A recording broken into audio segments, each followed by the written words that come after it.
experienced sexual or physical abuse or threats from a boyfriend or girlfriend this year. And whereas 1 out of every 5 women and 1 out of every 71 men are survivors of rape. And whereas American Indian women are 2 times more likely to experience sexual violence compared to all races. And whereas 32 victims of sexual assault were served by Rise Above Violence last year, and we know there are many more who haven't reached out for help. And whereas we must work together to give a voice to the victims of sexual violence, and whereas we must educate our community about what can be done to prevent sexual assault and support survivors and victims, and whereas sexual assault affects every person in Pagosa Springs in some form, whether as a victim, a family member, a friend, a child, a neighbor, or a coworker. And it is more important than ever to support victims of sexual violence in our communities so they know they are not alone. Now therefore, be it resolved that we, the Town Council of the Town of Pagosa Springs, proclaim the month of April 2022 as Sexual Assault Awareness Month in Pagosa Springs, Colorado. We wish for our citizens and visitors to know there is always help available through Rise Above Violence, and we will show our support throughout this month and the entire year. This is ready for you if you want.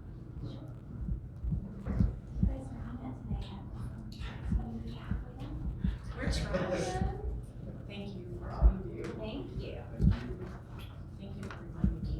And that also reminded me I wanted to extend our congratulations to James Dickhoff for his promotion to community development. Okay, so now we'll go back to reports to council, sales tax rate. Thank you, Madam Mayor. The information in your packet is actually a little bit old. I did get some updated information from Archuleta County just this Wednesday. So the final town and county total sales tax revenues, including aviation tax, is $1,285,659.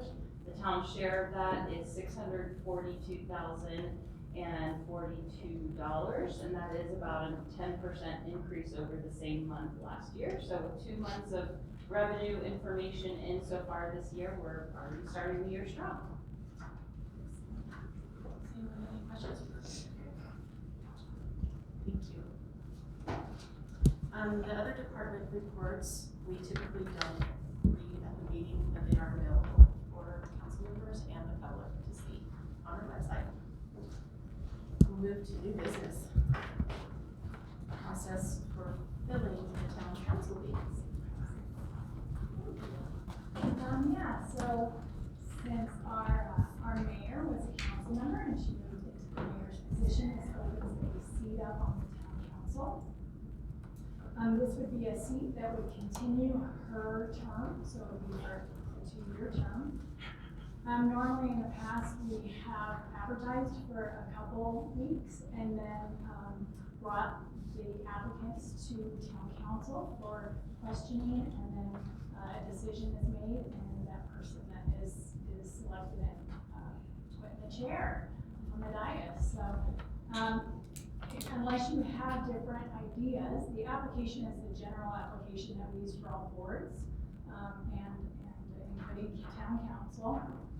And so I thought maybe I'd put it into the paper and on our website on the 28th of April, also on the 5th of May, have a deadline around the 12th of May.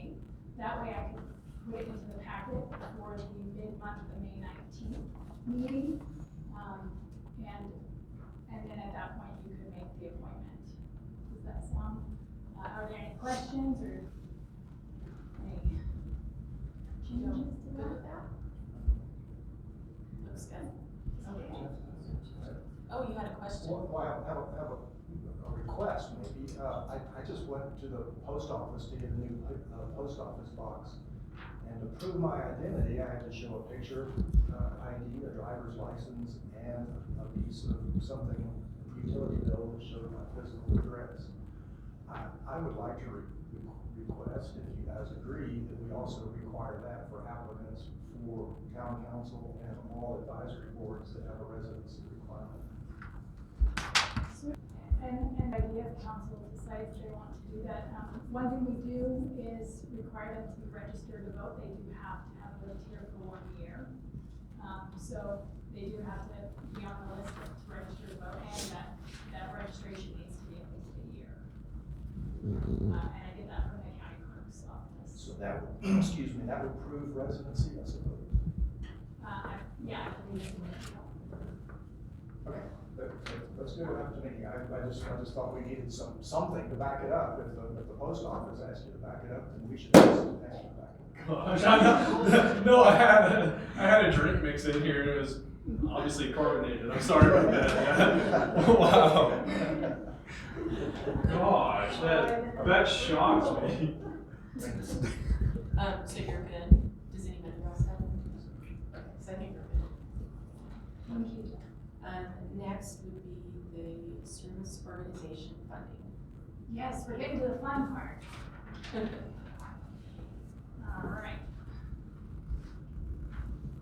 So each year, the town council does budget 3% of our sales tax toward local service organizations and in child care centers, including in-home daycare centers. You have your list of everybody who applied. I had sent that out to you so you had plenty of time to review it, because there are quite a few. We had 20 service organizations and 3 child care centers, in-home child care centers that requested, with all those, about $180,000. We only budgeted $132,000. So the process that we have used before is that we will go through each of those organizations. You will give me your amount that you would like to give to that organization, and we'll divide it by the 5 of you and come up with the amount that will be funded. At the end, you guys can talk about it, decide if you want to change it. If we're under or over the initial budgeted amount. And I can share on screen.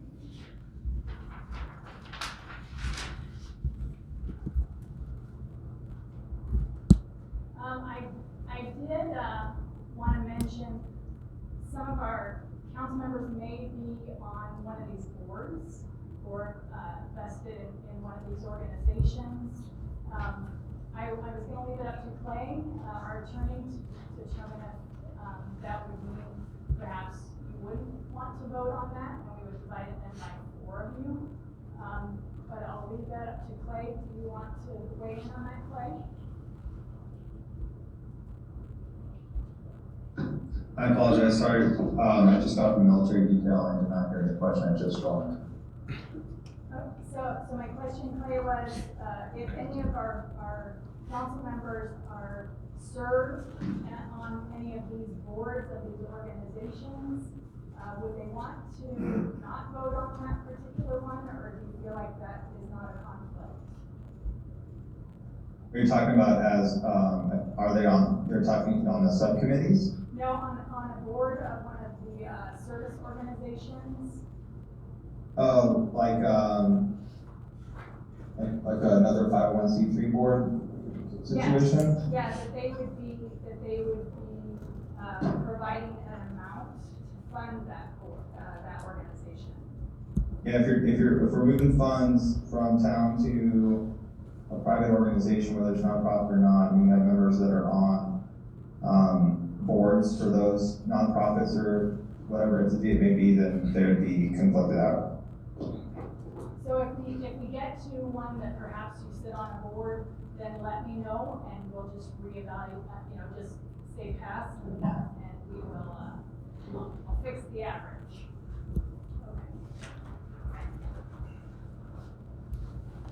Okay.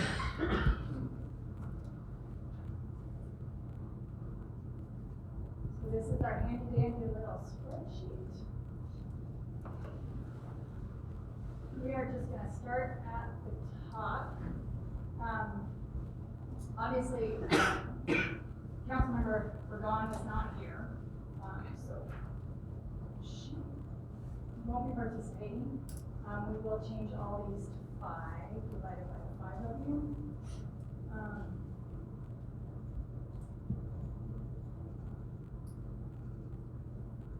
So I'm just gonna go through each line and each, member. Can I ask a clarifying question first? So, on some, I think the daycares they're limited to request 1,500, is that correct? Right, just those, in-home daycares, we limited them just to the 1,500. Is the limit on their request or what we can appropriate to them? In other That's words, the can't- limit on their request. So that we could appropriate more. If the council decides that, that's up to you. Right, thank you. Okay. All right, and, Councilmember DeGraaf, can you hear us okay? Yes, I think so. Can you hear me okay? We can, yeah, so why don't we start with Archuleta Seniors Inc., and you just let me know your amount, Councilmember DeGraaf, 7,700. you guys, 7,000. Posey, 5,000. Williams, 10K. Pierce, 5,000. okay, how about the, Pagosa Arts Initiative, 8,000. you guys, 7,000. Posey, 5,000.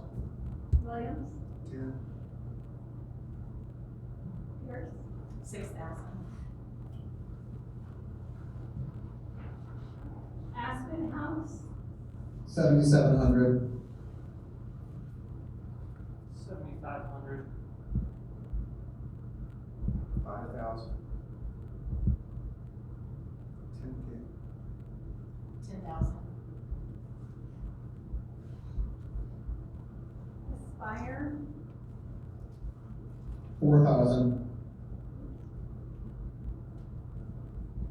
3,000. 0. Williams, 0. 5,000. Bill Pagosa, 8,000. 8,000. 10,000. 10. 6,000. Jimmy Rock, 3,000. 4,000. 5,000. 5,000. 4,000. Community Connections, 7,000. 6,000. 5,000. 8. 8,000. Community United Methodist Church, 3,500. 2,700. sorry, 27, 2,000. 0. 5,519. Hey, it has to total it, Bob. I did my math. Farmers Market, 8,900.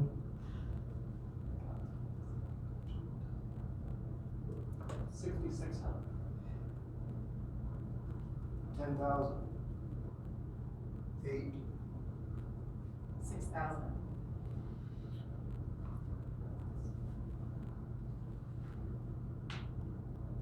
Habitat, 7,700. 10,000. 10,000. I'm on the board. 6,000. There's a typo in there. oh, thank you.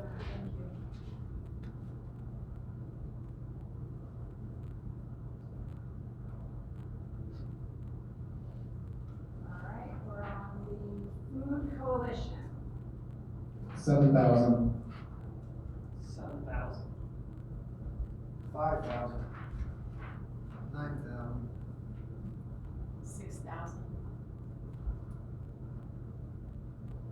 The historical museum, 6,000. 7,000. 5,000. 9,000. 6,000. Mountain Express Transit, 7,700. 7,000. 5,000. 9,000. 10,000. Ruby System Library, 7,700. 10,000. 0. 0. 6,000. Sandlot Area Agency on Aging, 7,000. 7,000. 5,000. 9. 5,000. Seeds of Learning, 10,000. 8,000. 5,000. 0.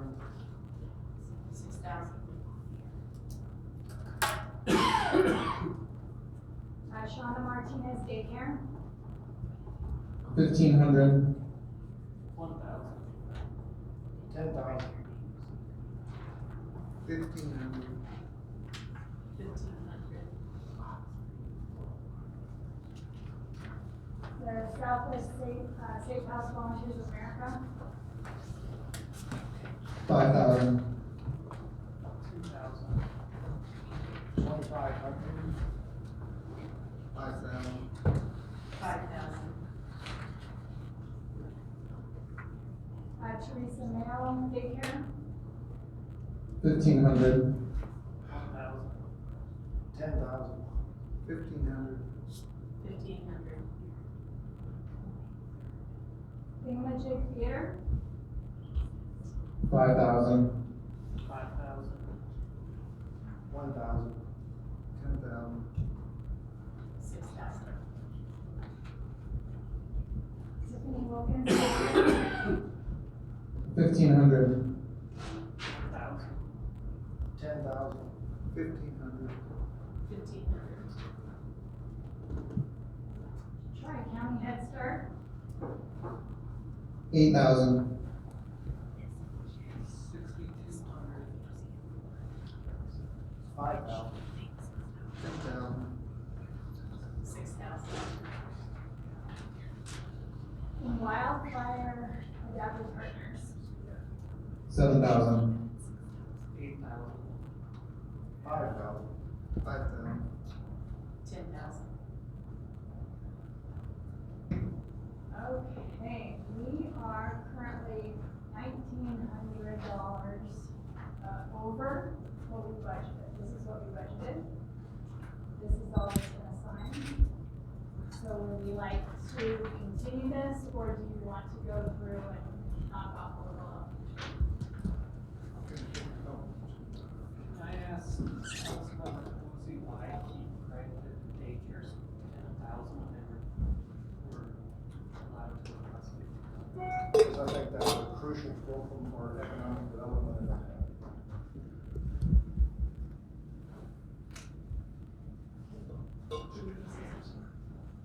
I'm just gonna say, let's proceed with the total amount of the council. Instead of trying to redistribute it. So in other words, accept the nearly 2K in overage. Yeah. Accept it as an exception to the budget, is that what that means? Yeah, we'd have to amend the budget to change that dollar amount. My thought is if we all give the amount that we're assigned to give, it should equal out. Right. So did we all do that? I didn't calculate mine as carefully as you did. So I may be guilty. Mine was $19 a month. Mine was a little under 2. So if we remove 1,000 from each of the daycares on mine, what does that do? You take mine down to 9K on each of the daycares.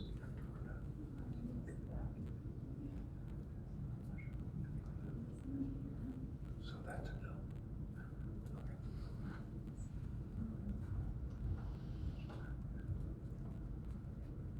much, did it? Yeah, it did. A little bit, but not. I could take those down to 5,000 for each of those, that's still significantly more than they asked.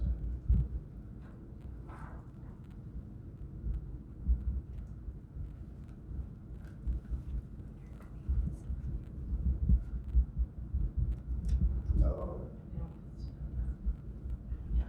So now we have 1,000 left. Do you wanna add back like Okay, we. 350 to each, I think would do it. You wanna try that, April, add 350 to each of those, and then we should stop, this can get pretty ridiculous. I think it would be 20 cents difference, and I think it would be good.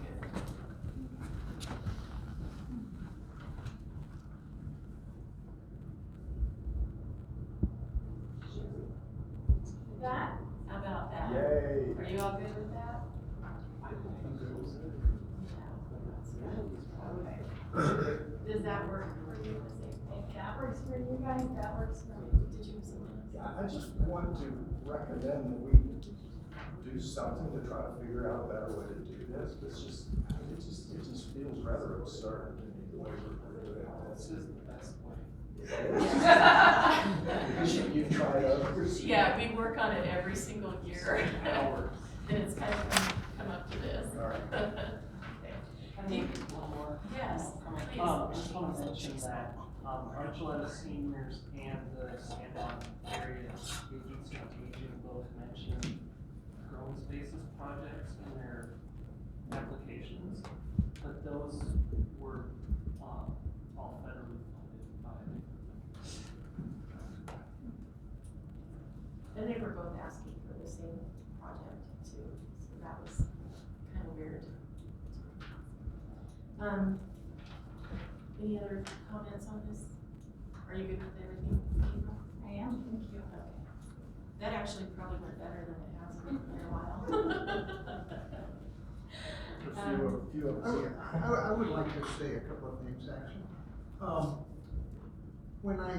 There are some fantastic programs in town that are well established. Seeds of Learning is a case in point. And so, in some ways, they're penalized because they do such a good job fundraising. And so, I voted not to give them any money because they've done such a good job fundraising. And then things like the library, which I donate to, and I'm very encouraged with them moving forward, have their own taxing district. So, like kind of to Jeff's point, there are things about these organizations that are all very positive and they have long histories in town. And we appreciate their work. And, we want to recognize that. Sorry, I have to zero them out because they've done such a good job. It's fine. Okay. So we'll move on to the 2022 first. Mayor, please have a motion. Oh. We'd like a motion to accept the service organization funding as presented. Yeah, it's $132,018.20. Very easy. You wanna make So that moved. motion? Just say so That- moved. That's I good. move to approve the service organization funding in the amount of $132,000, $18.80. Second. Thank you. Councilmember DeGraaf, Aye. DeGuise, Aye. Posey, Aye. Williams, Aye. Mayor Pierce. Aye. Thank you. Now we're good to move on? Okay. 2022 first quarter financial review. Okay, yeah, thank you again. Every quarter we do a financial review to keep you up to date on some of the things that may have changed over the quarter. Honestly, our sales tax, as Peter mentioned, is doing pretty good. That's staying steady. We have extended some additional income. The Department of Human Services, we budgeted for them to be moving out earlier. It looks like it's going to be later in July, so we added a little bit for them continuing to rent. We won't be receiving, most likely, the Harmon Hill project. That trail comes up to Piedra Road intersection on the highway, and this year we decided to go ahead and concentrate on getting that design work done for that intersection. And so we're gonna be spending money on that, not as much as we had budgeted. Therefore, we're also not gonna be receiving any of the grant funding for that this year. We did receive, we had budgeted to put some of the American Rescue Plan funding into the geothermal system this year. We're gonna end up putting it all into the sanitation fund for our wastewater treatment instead. So that's a little bit of a change that we'll be having. As far as expenditures, the council has already approved a slight increase to the police vehicle when he came and asked for that. As well as we have sanitation issues that the council or the board have made some adjustments so that we can keep those emergency items in check. Other than that, everything seems to be moving forward. We don't really have any estimated changes at the end of the year, so we're still pretty close with the exception of those things that I mentioned. Are there any questions? What was our, year-over-year budget increase for sales tax projection? So I believe for 2022, I don't remember top of my head. so we reflected a 6% increase from 2021 to 2022. Yeah, so far we're at about 11%. So that's doing pretty good. This year we did budget to pay a little bit extra on one of our debts. So that's a positive. We'll see that go down. That principal go down a little bit more this year. All right. And we'll move on to item number 4, discussion of implementation of voter-approved short-term rental fee. Ballot question A. Thank you, Mayor Pierce. So as you are aware, the ballot question A was approved at the municipal election earlier this month. It passed by a slim margin, and those results were certified. So at this point, we are now in a phase where we need to figure out how to implement this question, which is now a change to our municipal charter. There are a few things that I think we just need to maybe get some feedback from the town council on, and our attorney, Clay Buchner, and I both kind of posed some questions in your packet. So we just kind of want some direction before we spend time working on an enabling ordinance, which is what would be required to establish the procedures under which these new funds, these new fees are collected and applied.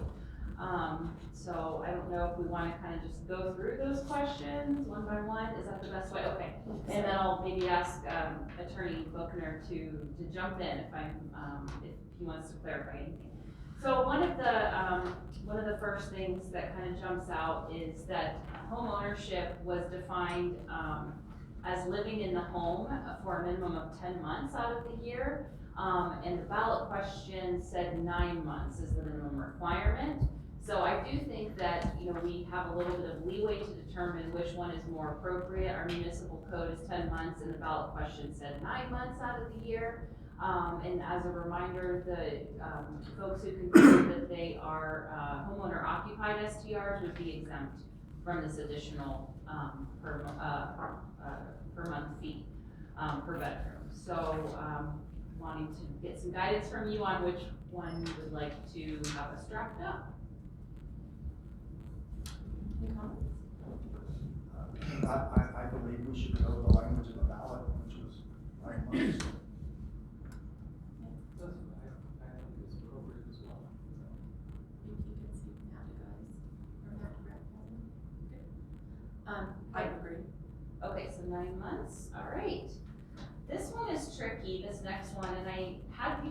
asked me about this during the campaign, and I really didn't know how to answer that.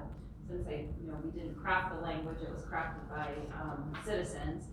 So the question was, do the fees apply to properties that are located within commercial or other districts where vacation rentals are used by right?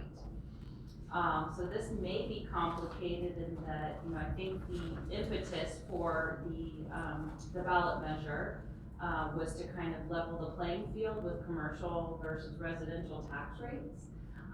But it didn't, in the ballot language, it didn't clarify between the two. So we do have vacation rentals that are located within our mixed use or commercial districts where it would be a use by right to have an STR. So I'm not sure how we go about that. And maybe Attorney Buchner has some feedback on that, but. So that one is a challenging one, and then also even within those use by right districts, there are differentiated assessment rates. So you could have a mixed use building, for instance, where you've got a commercial enterprise maybe on the ground floor or something, and then up above or behind you might have an STR that is assessed at a different rate, but it's still within the commercial district. So just trying to figure out how to apply that and how we differentiate that, if at all, if we do differentiate it within the application of this question. Any thoughts? Yeah. I mean, this might not be the easiest to implement, but I think the cleanest way is to exempt anyone who's already paying commercial property tax rates on that particular property. So my understanding is if they have a commercial property, then the portion of that property that is used for short-term rental gets charged at a different rate than the commercial property. So if that portion of the property is paying a residential rate, Yes. then I would not exempt it. Right, if it was paying a commercial rate, it should not be double taxed. So they should be paying a residential rate, and when they set up their short-term rental, I think it's on them to go to the assessor and make sure that they know that that square footage of the building is being used as a short-term rental, so that it could change that tax rate. Jeff? I believe the language of the ballot question A was clear that it applies to all short-term rentals regardless of taxation. And that's what I'm in favor of. I think, my understanding is the same as yours, that short-term rentals are not currently assessed in mixed-use situations at a commercial rate, which gets us to the fact that what Jeff said, that they would all be subject to it. Are we all good? Yes. Matt, are you good with that? I'm sorry, can I ask a clarifying question? So it should apply to all, even in use by right districts and in mixed use buildings? Yes.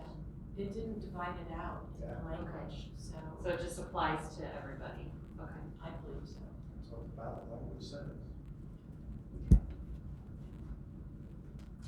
All right, so this next one is just on how we, how you want to utilize the fees that are collected. So it was proposed as a workforce housing fee to be utilized, and there was, language in the ballot question that it needs to be utilized for projects and programs, I think is how it said, for housing under 100% AMI. I don't know how you feel about whether it needs to be spent only in town limits, or can the funds be utilized outside of town limits, elsewhere in the community? Or if we even need to make that distinction at this time. I had the idea, we're hiring a person to be a housing coordinator for us, is that right? Yes. To help us develop more affordable housing in town. Yeah. Could we dedicate this to that salary, to the extent that their work is focused on under 100% AMI and So we have funds in the general fund, already budgeted for that position, along with, $500,000 in general funds, so, I mean, it's kind of up to you all. Yeah, just kind of up to you all, how you wanna. I think to follow the, kind of the letter of the ballot measure, I'd like to see it used to pay down rents, or like buy down rents.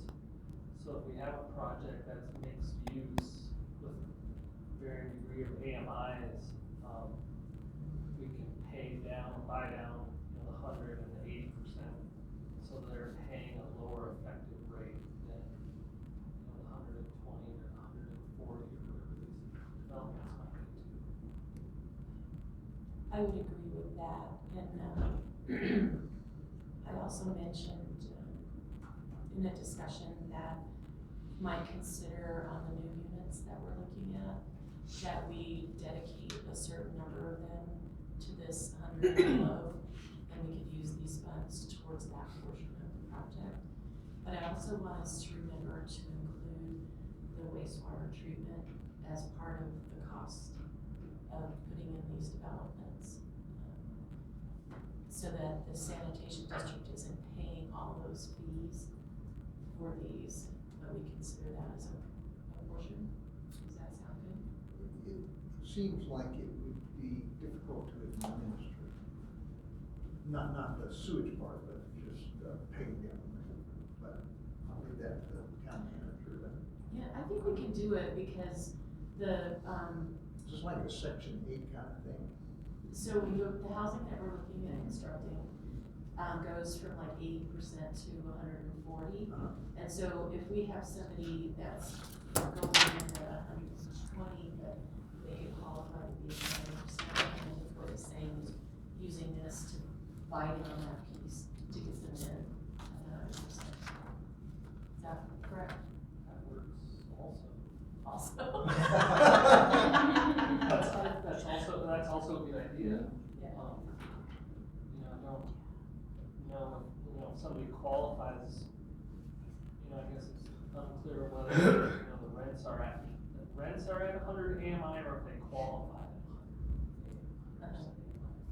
Then we pay the difference so they can get there.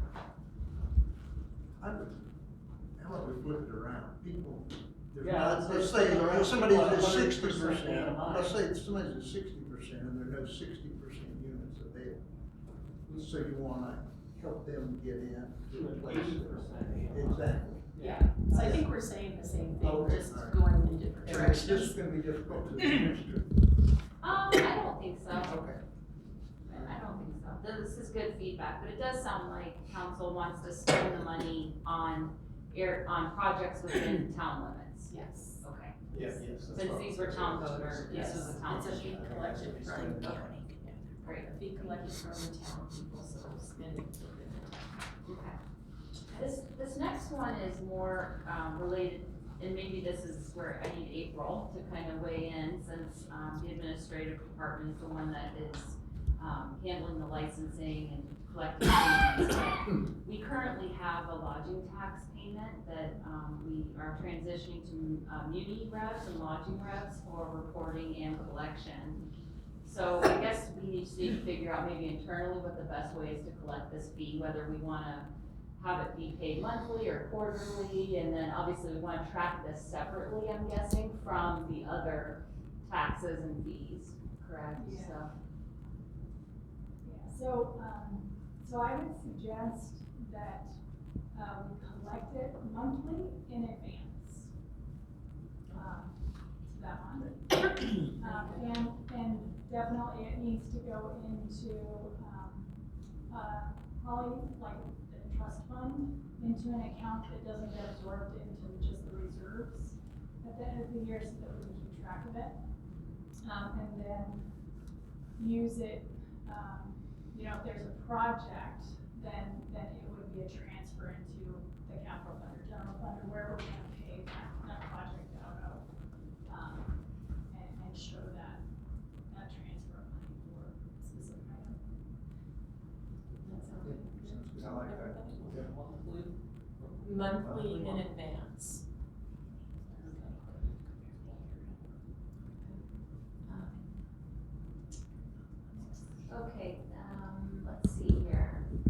So the ballot question said the funds must be collected beginning June 1st. It'll take some time, I think, to establish procedures for this, although you guys are making quick decisions, so that's great. We'll need to pass enabling legislation, so what we would like to do is be able to bring first reading of an ordinance at your next meeting, and then second reading presumably at the second meeting in May. So we'll just need some time, I think, to notify everybody on what these procedures are so that they can be prepared to report it and pay it to the town, especially if we're asking for it kind of upfront. And I guess this isn't really a question so much as just kind of a notification that this might take us a little bit of time to get the word out and get people into compliance with it. Anything that you want to say on that, or just? Yeah, I was wondering, we were talking about maybe, people who don't pay, how long can they not pay this until we close their account, or, we don't have language in there for that. 60 days. I was gonna say, 2 months, I guess.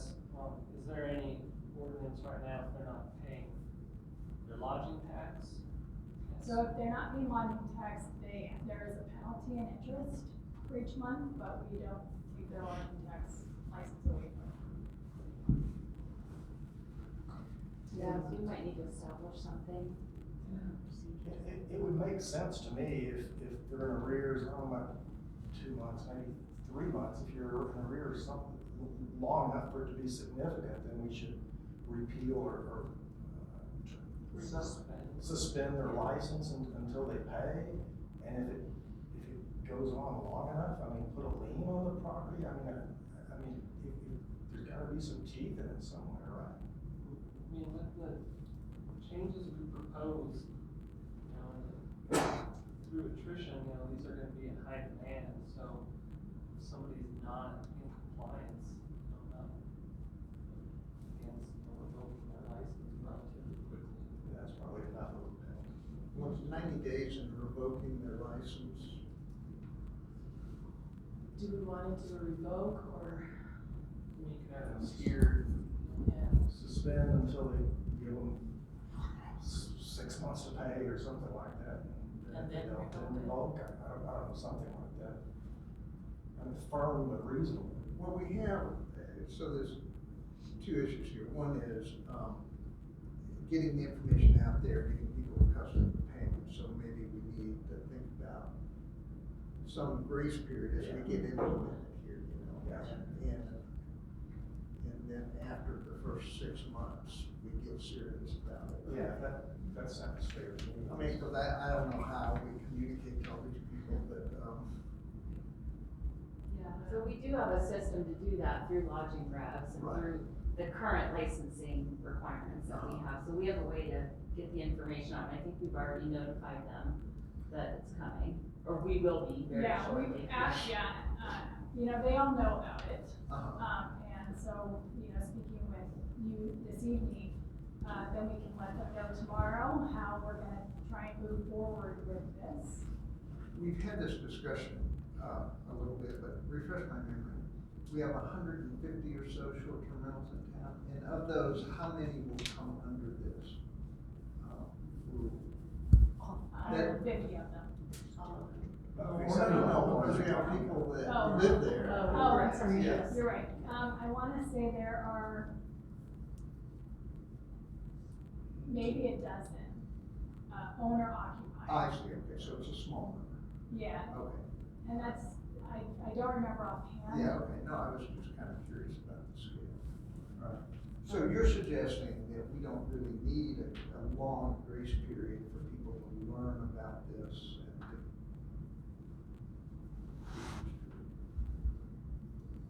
Maybe not. We do need to get our MDeGraaf's program up and running.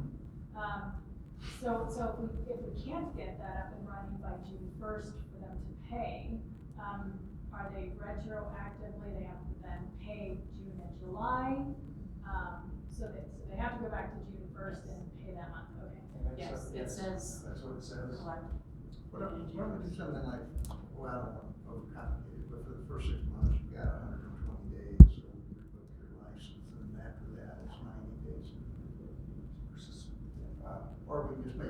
days. And do we wanna say revoke, because then that opens it up for them to not be able to get it back unless they meet the 10% requirement and the 250 fee, and.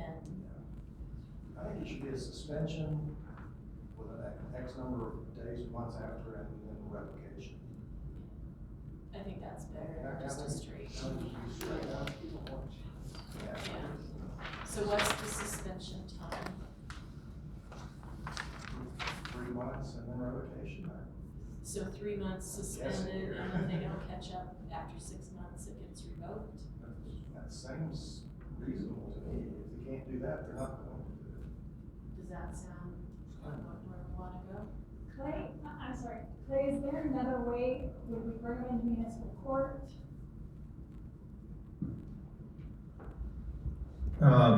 Yeah, I mean, it just depends on how we want to enforce it. If we're gonna make it, the payment of a fee, required, if it's not criminal, then we have to put it through, the civil process. And I think currently we have a couple things in place for business licenses and, for late payments of the actual short-term rental fee at the beginning of the annual year when it's due. And so, my suggestion is that prolonging it doesn't really help. I think we can treat it like we treat any other code enforcement issue, which is you haven't done what you're supposed to do, which we'll know immediately each month if we're going to collect it monthly, and then we give them. I think what we have now in the short-term rental ordinance is 30 days to pay what they need to, or it's considered suspended, and then at the end of that 30 days, which means they can't use the short-term rental either during that time. And then after a 30-day period, then it can be revoked. So right now, I think, I don't have it in front of me, but I think it's 30 or 60 days late. And I would suggest not pushing it out. If you're going to, do it that way, not doing 3-4 months and do this kind of rolling thing. I think we need to just give them the notification. And if they don't come into compliance, then, suspend, and then let them go through the process of appealing, et cetera, according to the short-term rental and business, which the short-term rental regulation references the business license regulation, which has the process for, dealing with suspensions and all that. So that's how we dealt with it when we put the short-term rental regulations in place. So I would suggest that. I think trying to write a whole new different way of enforcing this versus what's already on our in our ordinances is going to be just overly complicated, and it's just going to force another system into the code when we already have a good system in place. And so I would just suggest we use whatever system we already have. I agree with that. It's fine, straightforward. Thank you, Clay, that makes sense to us. Okay. So the ballot question said that the fee was a minimum of $150 per month per permitted bedroom. And so is there a different amount that council would like to charge, or do you want to stay at that 150? Stay at the 150. Yeah. Okay. And then I guess this next one, we kind of talk about the penalties for non-compliance. So those are really kind of the questions that I had in terms of trying to draft an ordinance to enable this charter amendment. Are there any others or things that you want to provide feedback on that need to be addressed? Yeah. I mean, we wanna look at doing a nexus study so we have something to back this up in the future.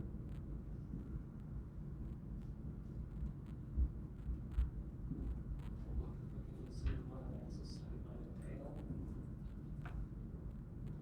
We can look at getting quotes. I'm assuming you're talking about, Fee versus tax. yes, because there have been some challenges to similar types of measures throughout Colorado and other parts of the country. And so the way that some communities have dealt with that is to establish a nexus between that, the housing issue and the fee.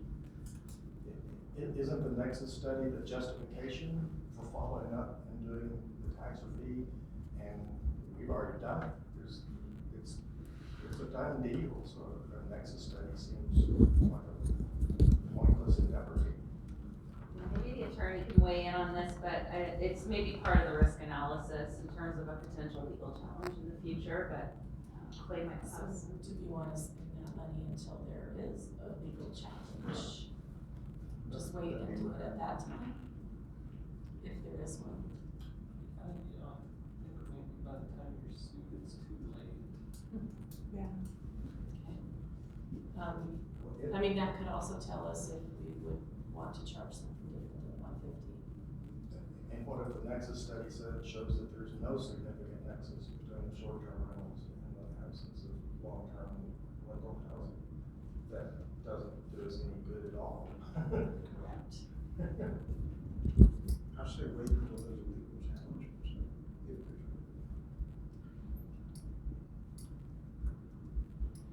Is there advice of counsel? Is there any particular reason to do any particular thing from a legal perspective? Clay, do you want to weigh in on that, whether we should do that? Yeah, I mean, the issue with the way that it's set up, and not really the issue, but the risk is these sorts of fees, at least according to Colorado law, I'm talking about, I'm not talking about statute, I'm talking about case law. The way that these fees have been defended in the past is based out of from a pretty recent case called, we call it the Hessman case, but basically what they determined was the fees have to have, because it's an impact fee, right? Where we're taking money away from one thing and giving it to another under the implication that the thing we're taking away from is causing the problem with the thing that needs the money. There's a really simple way to put it. And so the case is actually in a transportation realm, but it's been used and applied in this exact situation. And a nexus study is very important. And a nexus study after the town, possibly gets challenged on this, wouldn't really help. You're really supposed to have a nexus study in place beforehand, which would be, something we've suggested or had suggested before that would, if it would have been a council initiative versus a citizen-initiated referendum. So, I mean, I don't know if we're too late on it because it's already passed, but I think the nexus study, if we did it, we could at least defend our position. And that's one of the reasons we came up with some of those questions, right? Like, okay, our commercial units, even if they're not taxed at a commercial rate, is that impacting workforce housing? Will those units otherwise be on the market for residences?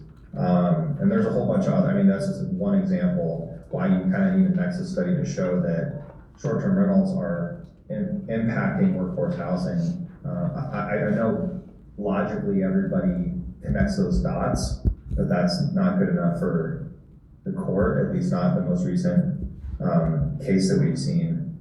And so, the big part is what, we have a regulatory scheme, right, enacted, we'll say, for our purposes as a police power, and we need that reasonable relationship to like a direct or indirect cost from providing or regulating that service or activity, in this case, short-term rentals.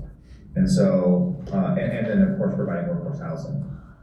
And so that's what that nexus study would really help with, because that's what the case, if we're challenged on this, that's what the case analysis is gonna be. Does this fee, and if right now we have nothing to say, we could go to court and say, well, of course it does, because everybody knows that short-term rentals affects workforce housing, but that's not what the court was gonna look for. They need an actual nexus study that shows, a direct or indirect cost from some scheme that we already have in place. So, we already have the horse, which is great, because we have the short-term regulation in place, and now we have, we're going after workforce housing, which is great. And I know logically they connect, but I do think a nexus study, I would argue that it should have been done before this happened, but we're here now, and now getting it done would certainly be beneficial. I know it costs money, and we could just wait and see if it gets challenged, and maybe it wouldn't, but, you know, if I were given the decision, I would definitely say we should probably go forward with the Nexus study.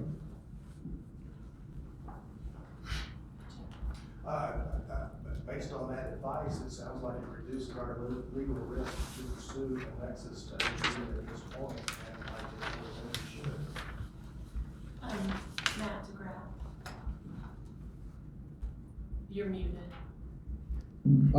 Thank you, Clay. I would fully agree with that. I think we all recognize that this is democracy in action, and the people said they want this to go into effect, and that to honor the ones who actually give us any power, that we really should do our best to prop this up and support it and make it, you know, as viable as possible. So I would definitely support a Nexus study, although that's really easy to say, but I'm curious, what goes into a Nexus study? Are we looking at months and months and a large bill, or is this a relatively simple thing?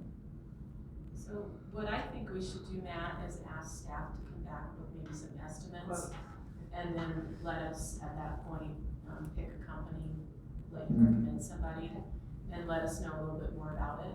Would that work? And Councilmember DeGraaf, this has been done. There, you know, there's some really good examples out there, and this is not a new thing. So there's quite a few municipalities and counties that have passed similar type fees, and they've conducted Nexus studies. You know, and none of them, by the way, have shown that short-term rentals doesn't impact workforce housing. So I don't want to say what they'll discover in Pagosa, but you know, I share your sentiment with, you know, this is something that, you know, there's a lot of different ways that this could be challenged, you know, both for and against. But without a Nexus study, it's going to be hard to, you know, support this as a fee. And it's out there, so we can, you know, we can go to those municipalities that have already done it, and, you know, I'm sure staff is very savvy, and we'll get some good bids for council, or, you know, give you some, you know, kind of the right limits and numbers. Awesome, thank you. I find the idea of spending $60,000, I'll just throw that in, on a study, when we're trying to put people in affordable housing. I'd rather spend the $60,000 on affordable housing. And the question is not if we do an exit study, it's when we do one. If we get sued, we'll do one. Is there, you know, so I don't see why we need to insulate ourselves at this stage. We have no idea if anybody's going to sue us. And I'd rather us take our scarce resources and focus at the intent of what this referendum was. I wonder if it isn't better to do it at the time when we're implementing it versus a year down the road, if we get different data now than a year down the road. It's like saying you have an alibi for a crime you committed after you've been sentenced to jail.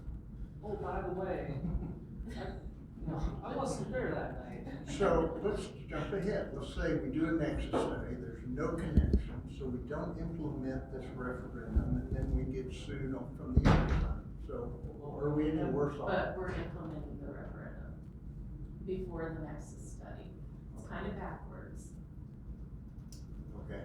So But our attorney's recommending yeah. that this might help us down the road if somebody should challenge. It just seems a little goofy that we would go spend a bunch of money when we could be putting it to better. So do we have a consensus to let staff move ahead with getting this information? Yes. Okay, so that's what, okay. Can we at least fund the study from the revenue from this new, It's a good thought, but let's let, our staff weigh in Okay, on that sure. when they bring us back. Okay. Did you have something else? No, I was just gonna respond to that question. The language of the ballot does not say that it can be used for that purpose, so I would say that's not something we could use it. I think we can let Clayton Sure. weigh in on that as well. That's fine. Okay.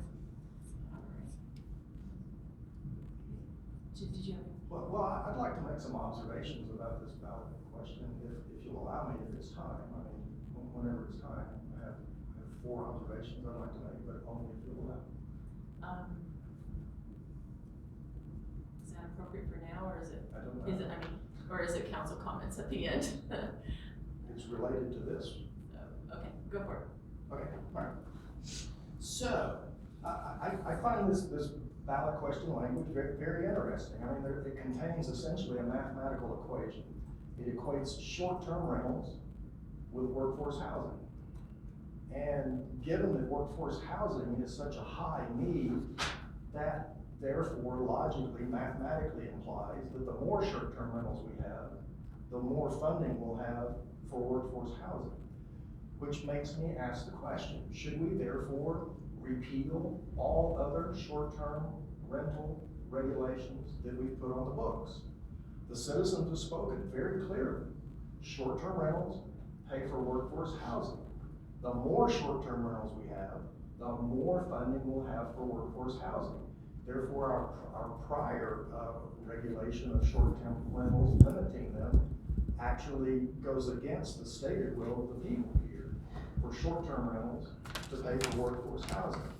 So I submit that we should go through our ordinances and remove all other limits and regulations on short-term rentals because of this ballot amendment. That's one observation. Also note that the character of short-term rentals will likely change. The mom and pop type short-term rentals that, you know, they live in the house for maybe 7 months out of the year and will rent it a few nights for the rest of the year. They're probably not gonna do that anymore. They're gonna go dark, or they're gonna sell the house. And the ones that will pay these taxes will be the more business oriented, the corporately owned and the big investor owned short-term rentals, and their impetus is they're in all business is to maximize revenues and minimize expenses. So that the character of short-term rentals in town will tend to move toward that. So I just wanted to point that out. That's interesting. I also note that the amendment restricts funding to 100% of AMI or less, which eliminates many, perhaps most, teachers, nurses, firefighters, police officers, which I find curious. I mean, why did the town citizens want to not include those? Because those are very crucial members of our community. But that makes me ask another question. If this amendment is providing funds for 100% or less, and maybe the rest of our activities on workforce housing should be 100% or more. Maybe in the Servitas agreement, we should change one of the initial inputs, the assumptions there. I think it's 60 to 120% AMI is written right now. What if we changed it to 100% to 160% to try to take care of these missing people that the citizens left out of this workforce housing funding agreement? And finally, I'll note that there's legal risk. We've talked about it, legal risk, and there's also no language in the ballot initiative that says we must start spending the money at any particular date. So for legal purposes, to protect against potential liability, should we hold this in escrow for 3 to 5 years to see if any legal liability comes about, so that we'll have funds to put against the legal liability, just as a fiduciary. That's all my comments. Thank you. Thank you. And so something that I had talked to Andrea about is getting Clay to weigh in on, do we need to hang on to that money for a certain amount of time in case there is a challenge? Would we have to refund it, or would just the day the suit was filed, that make it a thing? So I think maybe Clay could visit with us about that at some point in the future when we get to the point of actually having money in there when we get past these new ordinances. Anything else on this topic? Did you get everything you needed? I think so, thank you. Excellent. We're not taking public comment on this one right now. We had that opportunity at the beginning of the meeting. Thank you.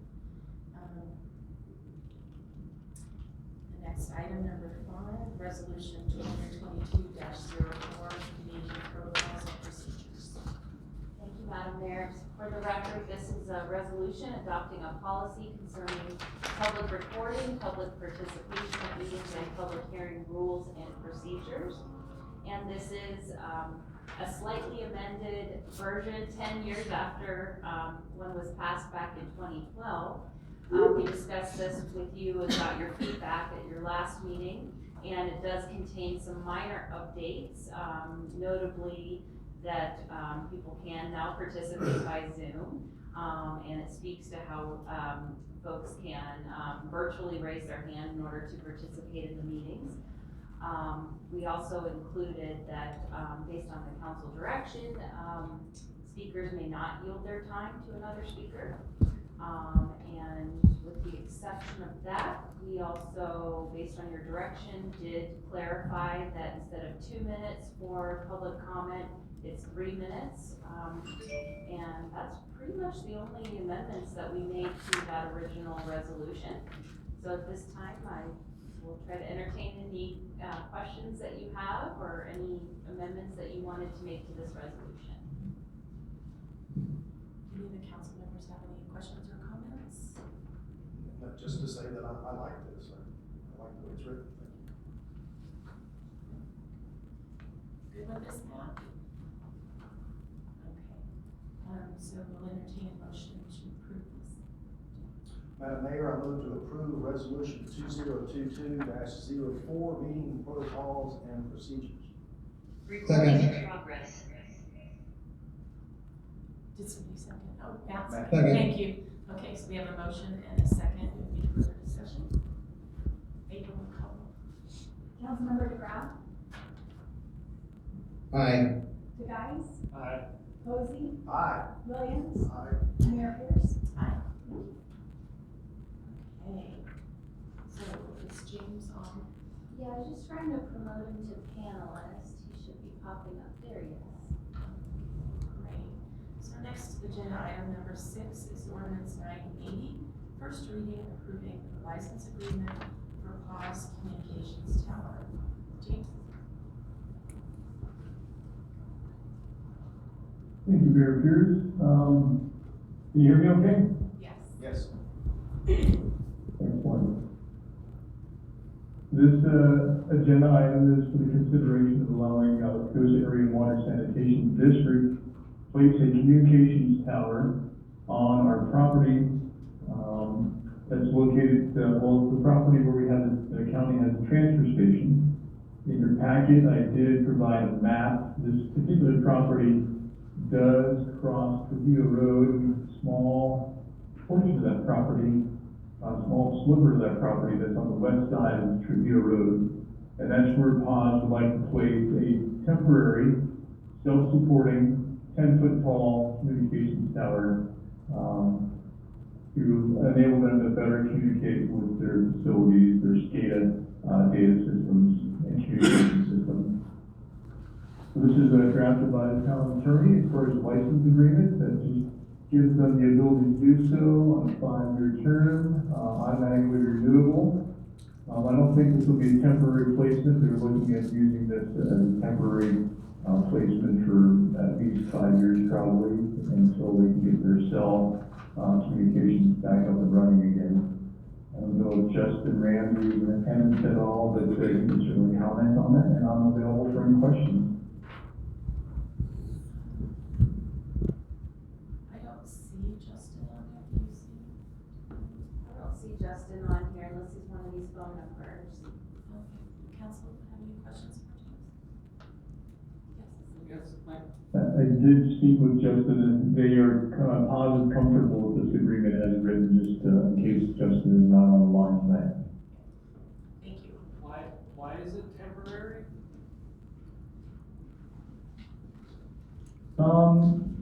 is,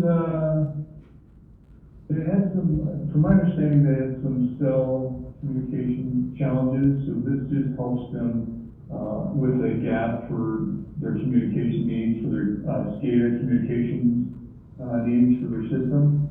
I don't know if MDeGraaf can provide any insight on that, but, it's pretty still, it's a pretty small unit, it's only 10 feet tall. Again, it's self-supporting, it's really held in place by ballast, and it's, we're really not even noticed there. It's not a, cell tower, it's not a 120-foot tall cell tower, it's only 10 foot tall.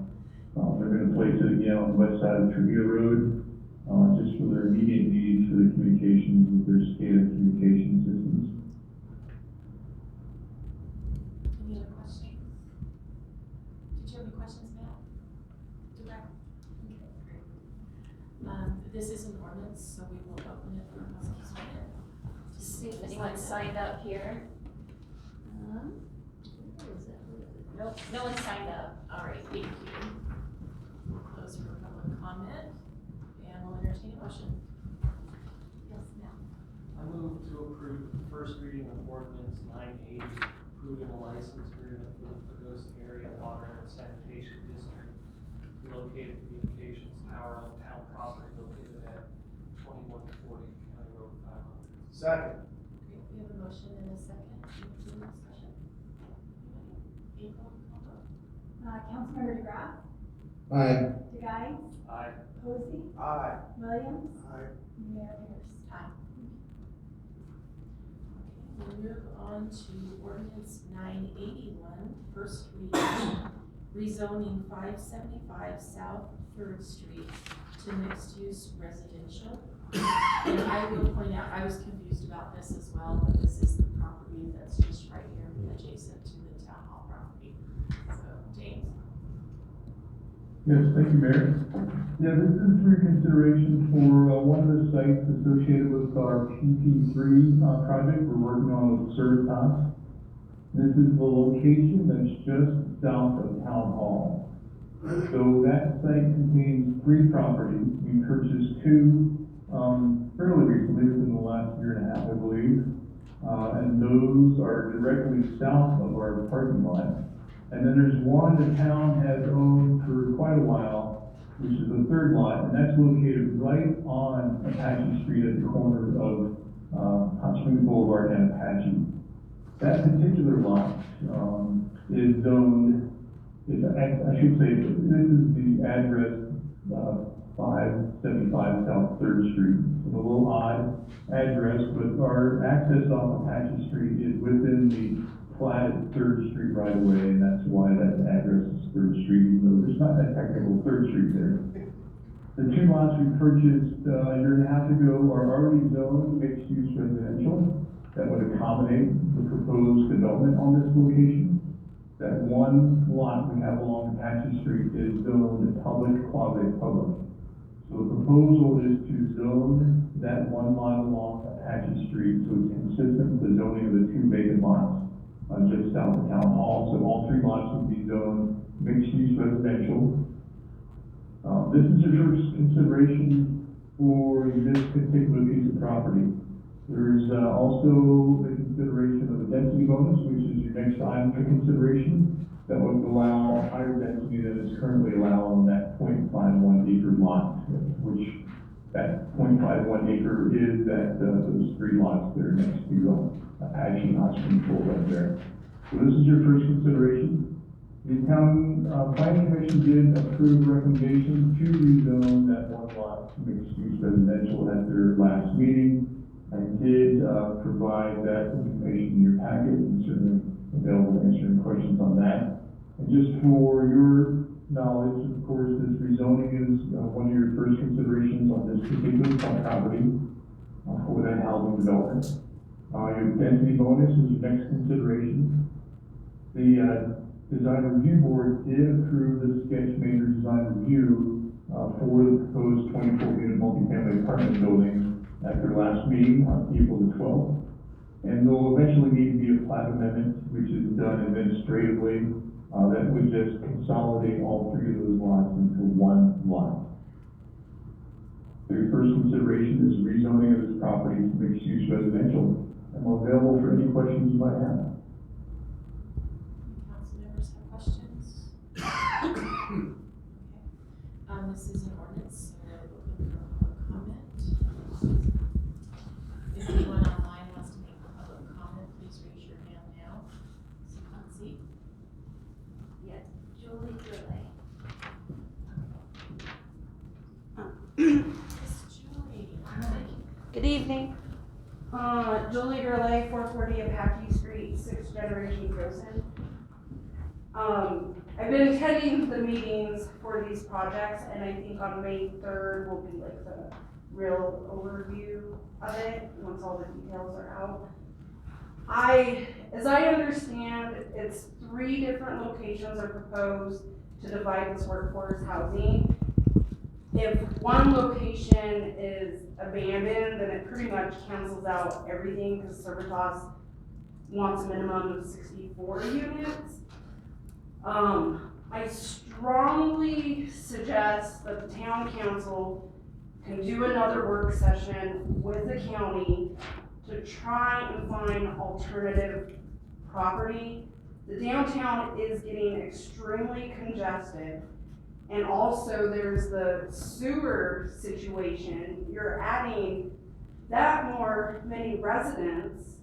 Just for this project alone, that's 48 extra cars in this neighborhood. So I hope you guys really consider looking into the broader picture, how condensed it's going to make Pagosa. And if you approve that along with the other 6 private developments proposed, it's going to be a lot of congestion.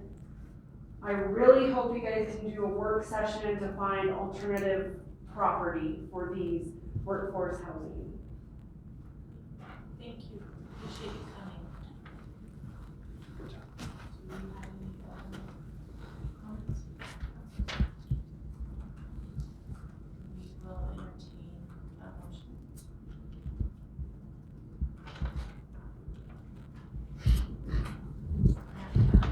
He had his hand up first, you know, it's like in school.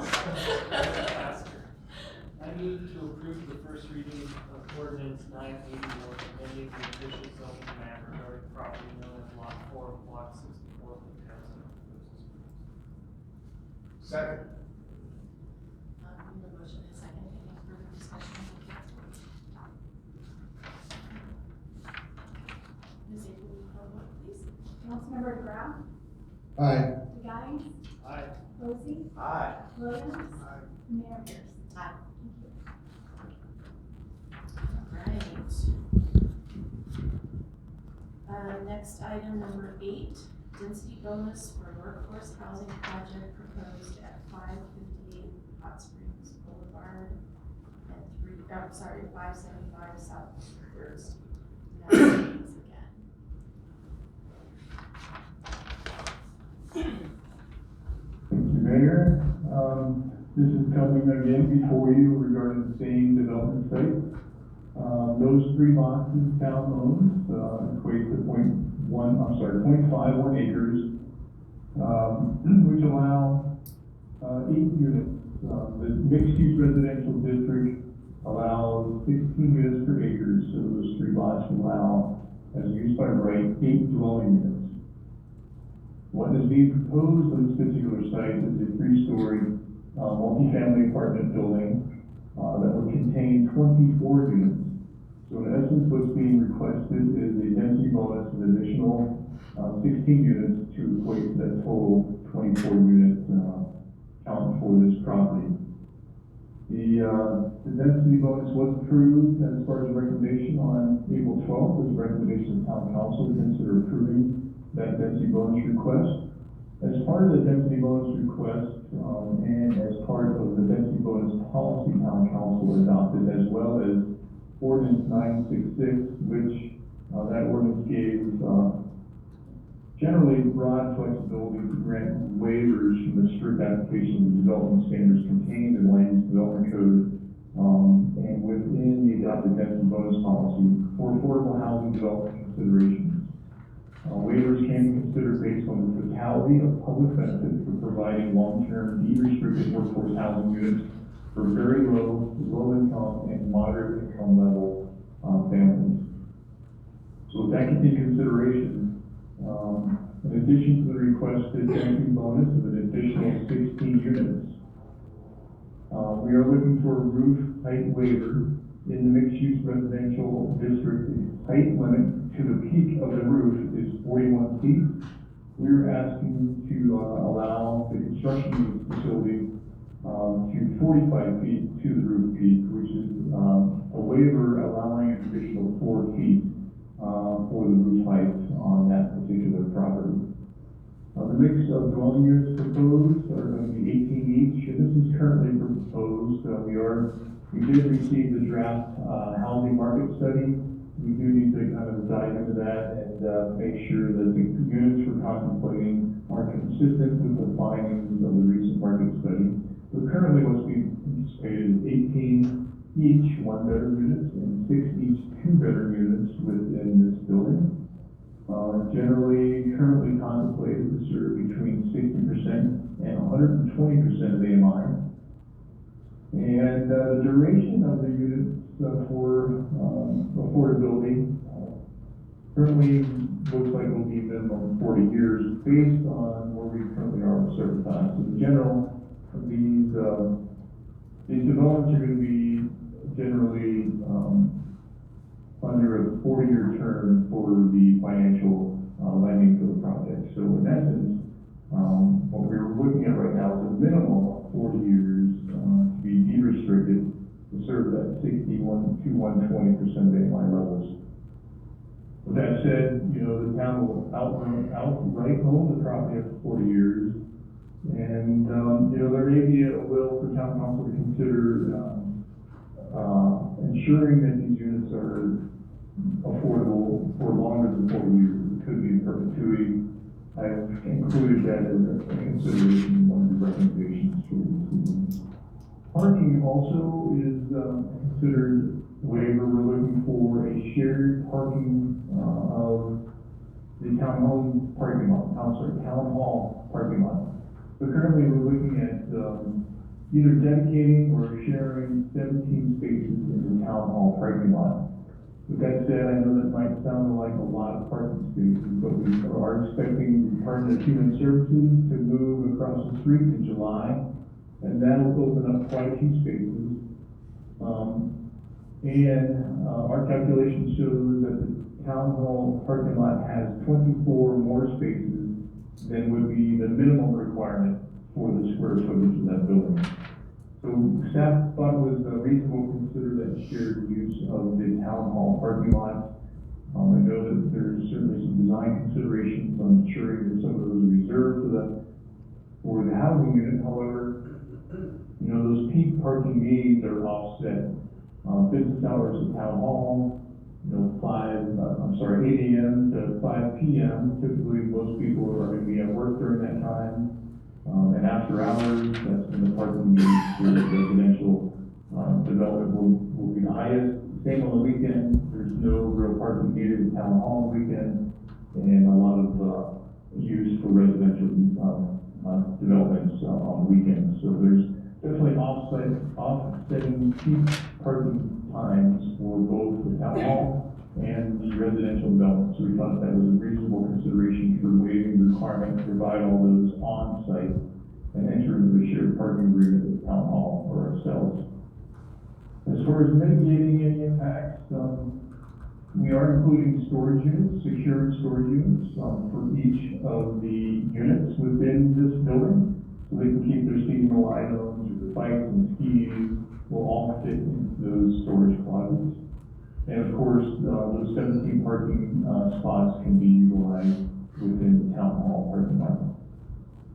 I've provided a little outline of the other considerations that are contained in the density bonus policy for your consideration. I can certainly answer any questions you might have on that analysis, and I'm available for any questions.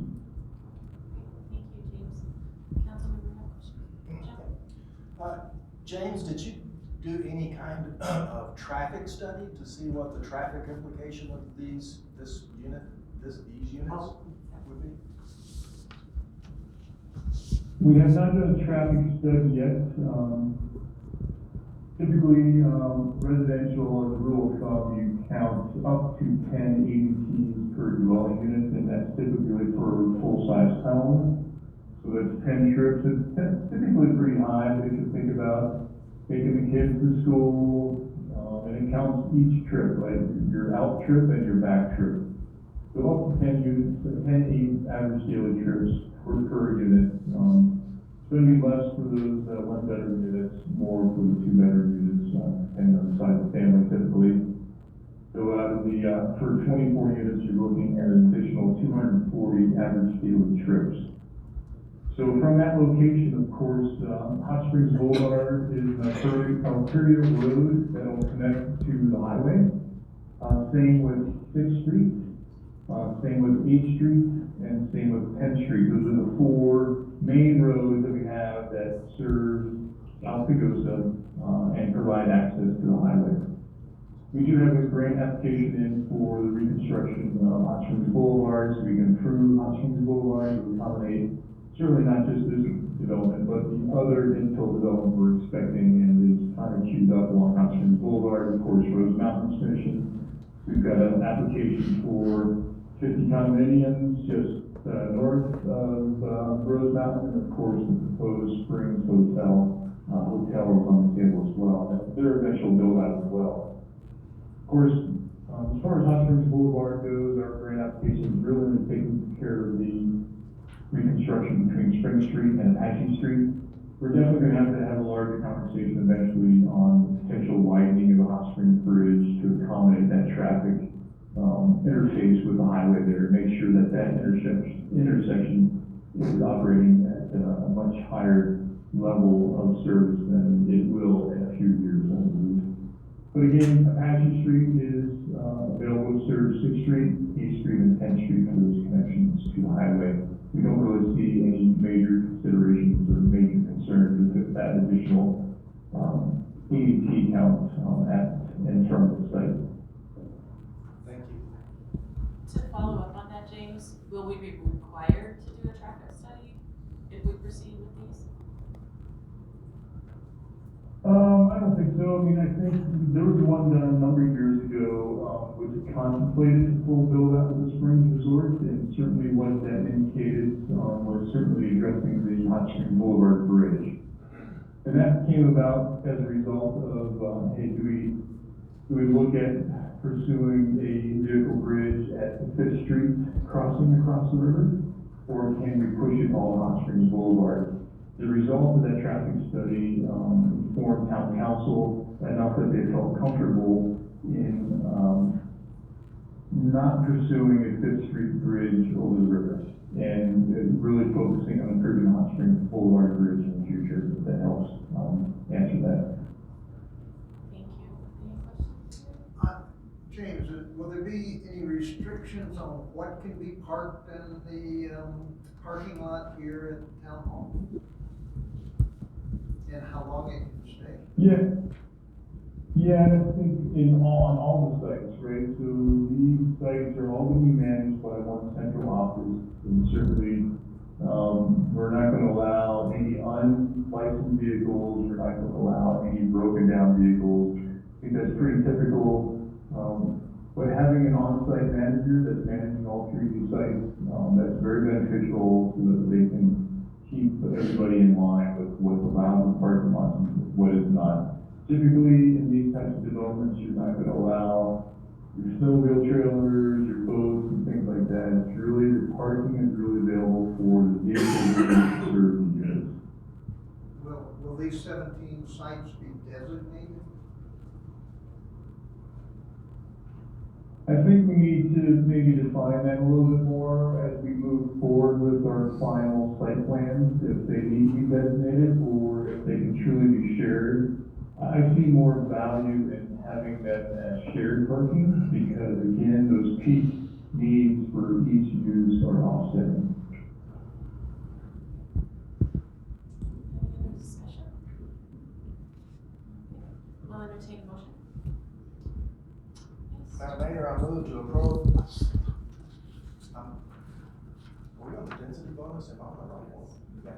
I move to approve a density bonus for the proposed workforce housing development at 558 Hot Springs Boulevard, allowing an additional 16 dwelling units for a total of 24 units to be deed restricted for a minimum of 40 years or in perpetuity. Excuse me, I guess I can say. To be deed restricted in perpetuity, approving a waiver allowing a shared use of town hall parking lot for approximately 17 vehicles, and approving a waiver allowing a 45-foot roof peak height, all pursuant to Ordinance 966, and to be formalized under a deed restriction agreement at a later date. We have a second? Second. Thank you. Motion and a second. Any further discussion? Roll call vote. Councilmember DeGraaf, Aye. DeGuise, Aye. Posey, Aye. Williams, Aye. Mayor Pierce. Aye. Move on to item number 9, it's very similar, density bonus for 574 South Fifth Street. Thank you, Mayor. This next consideration is density bonus for 574 South Fifth Street. This is a lot that town council purchased a number of years ago that has the chain link fence around it with the old foundation, again, at the corner of Fifth Street and Apache Street. What's proposed on this lot is a workforce housing townhome development with 12 units. The lot is in medium density residential district. I'm sorry, it's in the high density residential district, R22, which allows 22 dwelling units per acre. This particular site is 0.51 acres. So we round up to the allowable density on this plus half-acre site as 13 units. 11 units. We're proposing a total of 12 units. We're looking for 1 unit as a density bonus. We are not looking for any waivers other than just allowing 1 more unit above the allowable 11 units on the 0.51 acre site. So again, we're not looking for any other considerations for this density bonus. These units have 2-car garages, so plenty of space for personal items. And provided a little analysis in there, just letting you know that these units are going to be, again, 12 units. They're going to be 2-story. They are going to be 2-bedroom units, and again, serving A and I levels at least at 60% up to 150%. And we kind of consider these units could serve a higher income family because they are larger and they do have 2-car garages. So just a consideration, I think a duration for affordability is the same as the other ones. It's going to be at least 40 years, and I think you can have the consideration if you want to do it in perpetuity or just stating for now 40 years.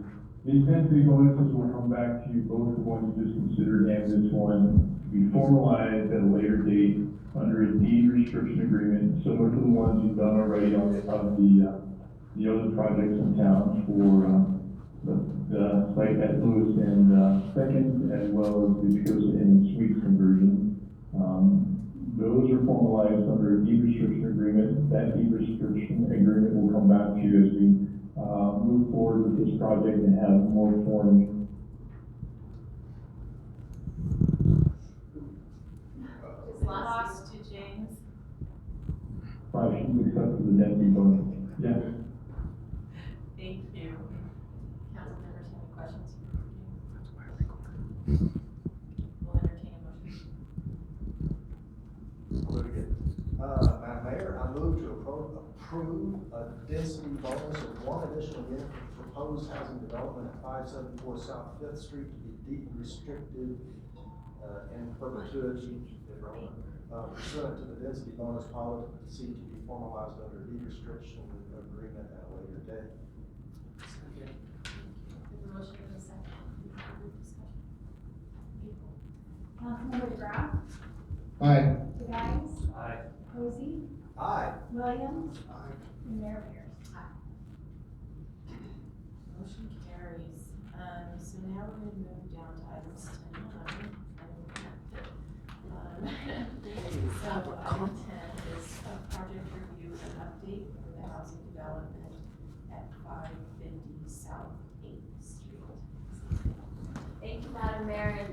and I can maybe tag team this one.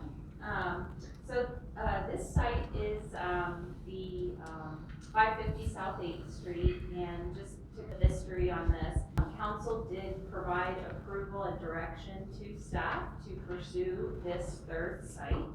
And this is how we advertise our request for proposal. There was one council member who was not in favor of utilizing this site, and we do have her feedback on the record. But the majority of council did direct staff to go ahead and proceed with this third site. So we did advertise this, and Servitas and the design team have been working with the town project team, which includes Councilmember DeGraaf, thank you so much for being on there, and Mayor SPierce. So Servitas was awarded this contract back in November, and then we utilized a pre-development agreement which was signed sometime this winter. So we've been working on developing the site for possible development. And we did bring it to the Planning Commission following a couple of neighborhood meetings, and the feedback in general is provided in your packet. They also were given an opportunity to speak on the use of that site at the Planning Commission meeting. So based on the feedback that we received from the community, they really felt that the open field there, which was the original site that we were looking at for development, should be preserved. And there was a lot of comments about use of that open space and people wanting to protect that. So the staff worked with Servitas to develop a site option B within that park, which is really kind of tucking it up behind the hill there where the ice rink is. Now the ice rink is, we've been talking for a long time about maybe relocating that. The concrete pad that it's on is in poor shape, and it's difficult for them to preserve the ice in that location. So we have been talking, outside of this project about relocating that in the future. Anyway, we brought both options to the Planning Commission for direction as to which one they preferred at their last meeting. And they did vote 4-1, I think it was, that Site B, which is the one up against the hill, is the one that was preferred. With that, there were some, conditions on the approval.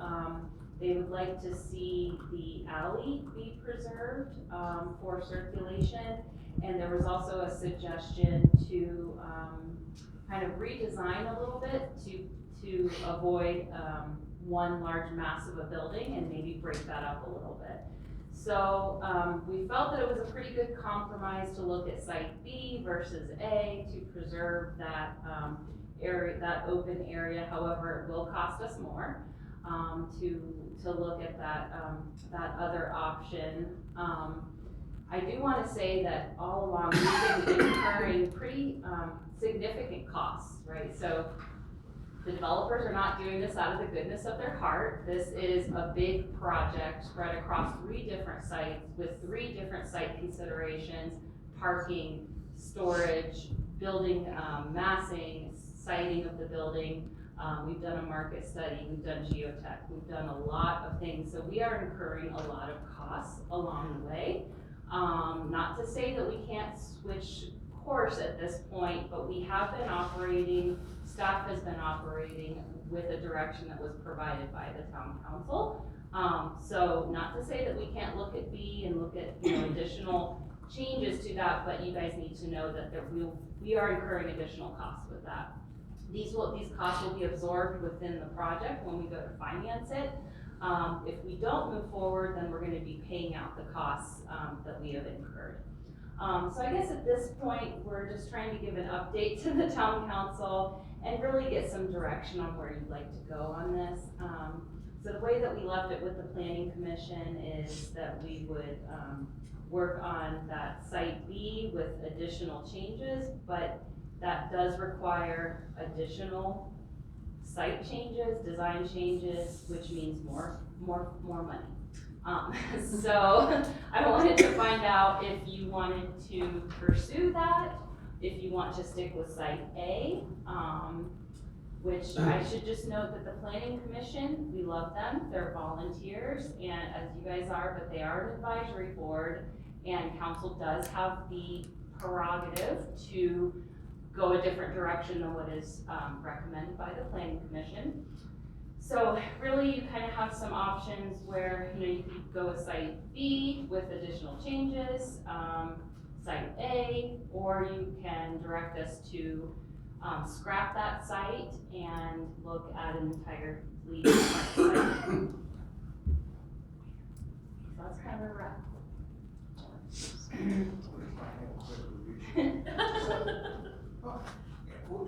Was there any consideration given to the site plan A and the removal of the ice rink and converting that into an open play field or whatever you call that?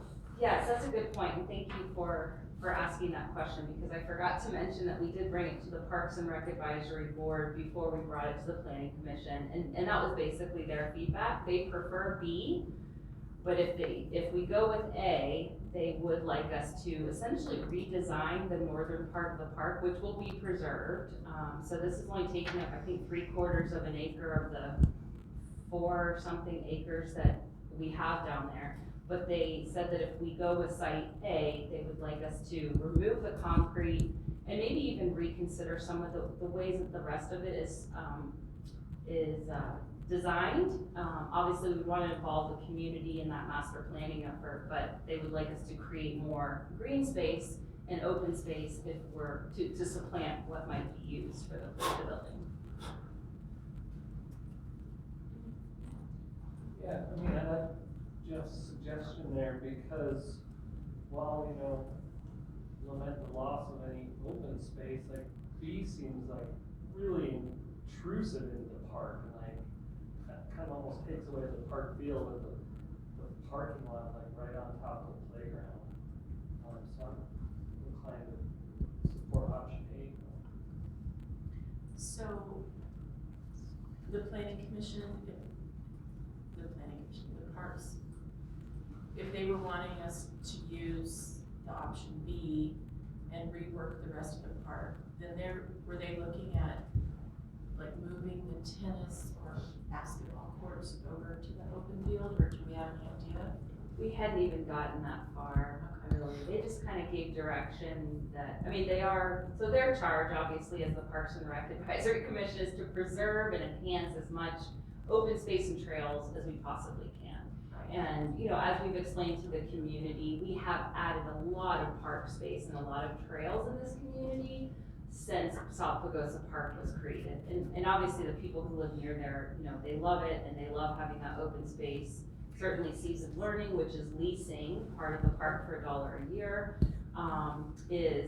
likes to have that adjacent open space. But the feeling from the Parks and Rec Commission, as I took it, was if B were to be utilized, then yes, we would need to do some kind of master plan, kind of redevelopment, and probably the case with A as well.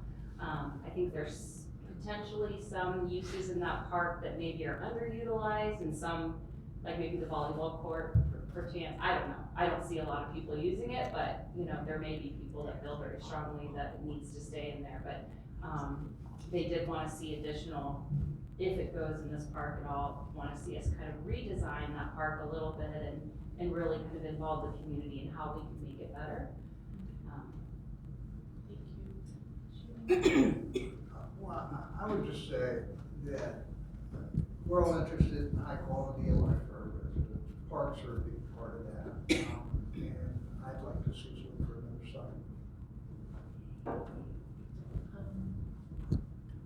Mr. DeGraaf, any comments?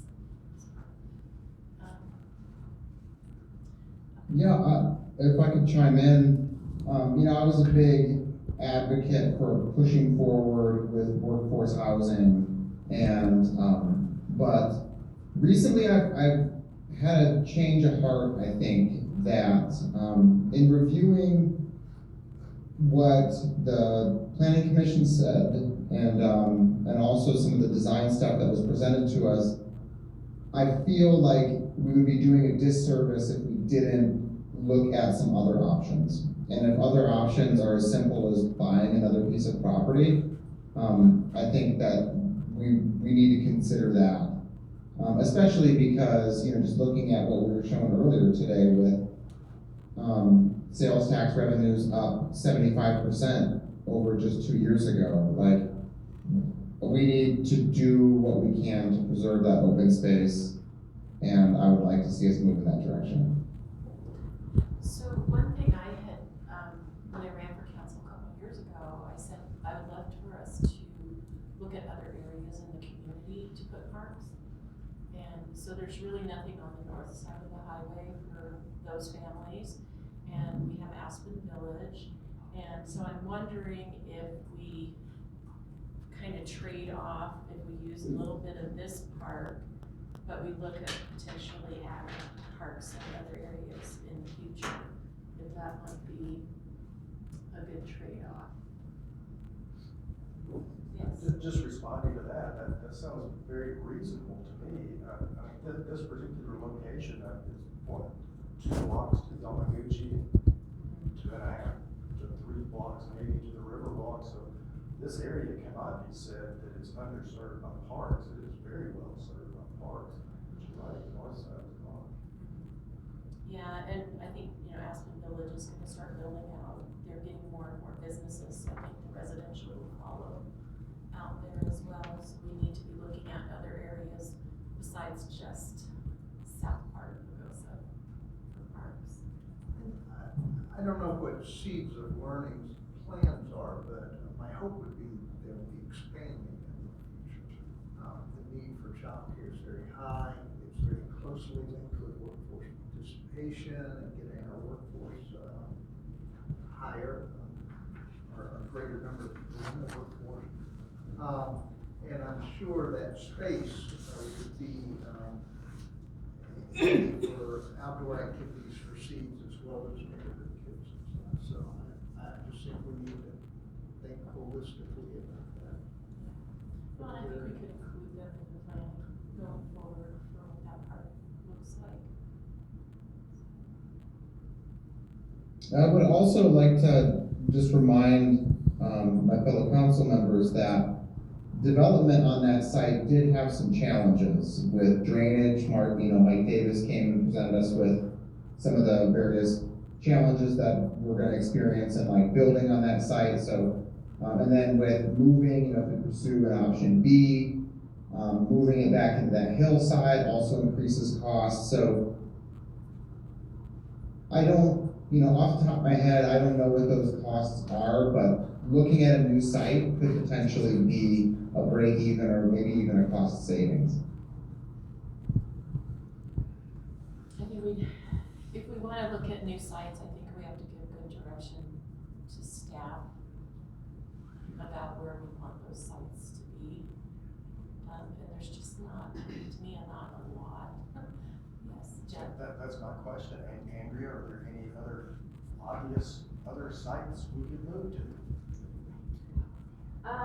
So that's kind of a complex question, right? The reason why we went with these sites based on council direction was that because they met the criteria that council had at the time. Not to say that you all can't change your minds, but these are walkable to all the amenities. Council didn't want to have one big site with all the units on one big site. You wanted it to be integrated within the community. We wanted to keep the development costs down by looking at property that, was adjacent already to roads, water, sewer, all that good stuff, electricity.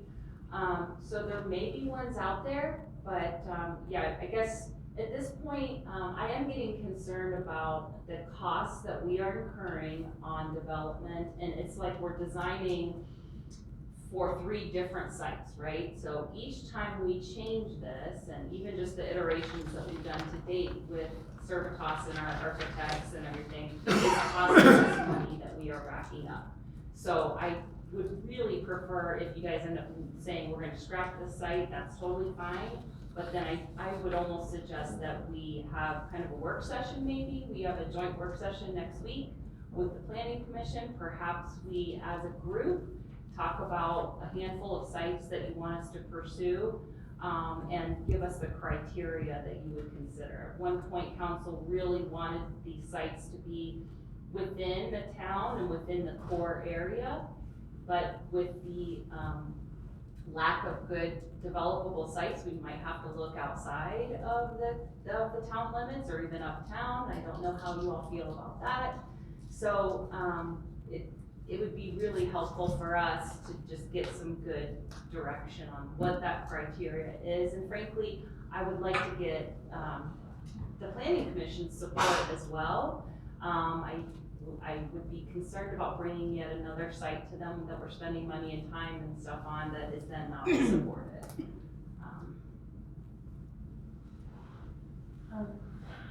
Yes, sir.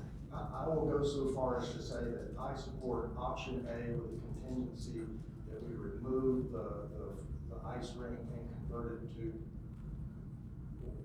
water use is best. That's also at this time.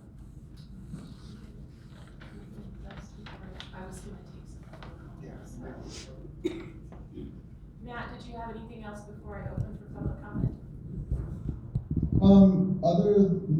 No, but I would like to say that I am in favor of everything that Andrea mentioned about the walkability component and the location in keeping it downtown. However, I am in favor of adding affordable workforce housing units to the community. And by community, I mean the greater Pagosa Springs community. So I am not in any way opposed to finding another place to build that is not within town limits. So I would like to open for on this, remind you, 3-minute limit. I have a little timer here, so when you're getting 15 seconds away, I'll try to wave my hand at you. That way we can move along, be respectful of everyone else. Okay, would anyone like to make public comment? I think she has a list of us going in order. Sign up sheet. Thank you, Jeff. While you're doing that, is there anyone that's attending via Zoom that would like to make public comment? If you could raise your hand, please. Going once, going twice? Did you sign up for? I did not, no, I didn't see it. Okay, what's your name? Jeremy Filer, Can you spell your last name? Filer. I'm just gonna go down the list. So we'll start with Bill Hudson. Thank you. Bill, 446 Norman Street. Thanks for taking public comment on this.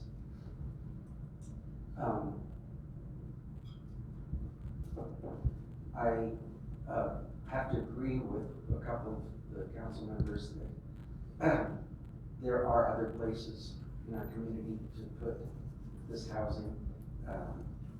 Hessman Village has 35 acres of vacant property.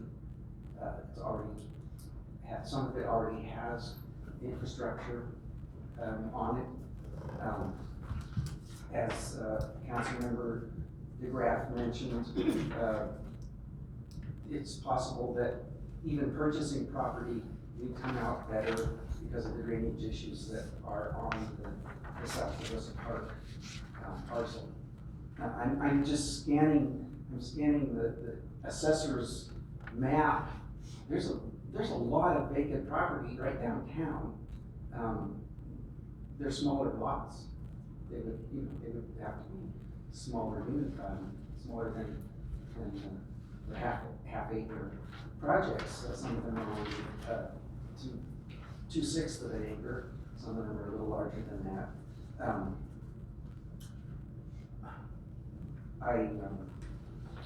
I would support taking a couple of months and digging into how we can save this entire park and still make Servitas happy.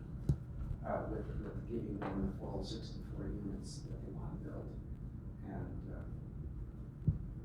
I understand that's gonna take more geotech, it's gonna take more, more money, but I think you might even save money by going that direction. Julie, Renee. Hi. I'm kind of along the same lines as Bill. There are some other opportunities for property if you do collaborate with the county to try and purchase the remaining portion once they remove all the dirt mounds, and then do some units over there, or possibly offer Ross Aragon to buy a portion of the property to kind of alleviate, the density right here, or also collaborate with the school district to use a portion of their property to build units instead of condensing it on 8th Street. I did attend the planning commission meeting and kind of seen option B, and then I guess at the next meeting, they're going to present the new design for option B, so that way it still leaves the alleyway open.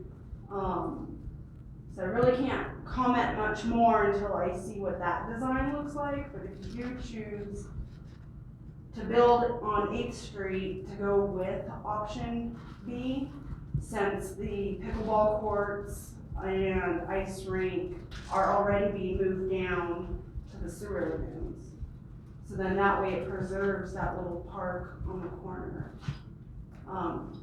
So if you do have to choose something to go with the new option B, which will be better for you. Thank you so much. Ben, Hi, Ben Wayne, 451 South 9th Street. I'm actually here representing 2 other people that couldn't be here because it's their dinner time. My 8-year-old daughter and my 10-year-old son. My daughter, Mahela, wanted me to tell you guys that she and her friends use all of that park regularly, and if you don't take it away from them, they will continue to use it for a long, long time. My son, my 10-year-old son, wanted me to tell you that it seems to him that by using the 8th Street property, that you're effectively having our children pay a high price for the sake of adults living situations that don't currently live there, so they probably are already living somewhere else. That was what he asked me. Thank you very much for your service.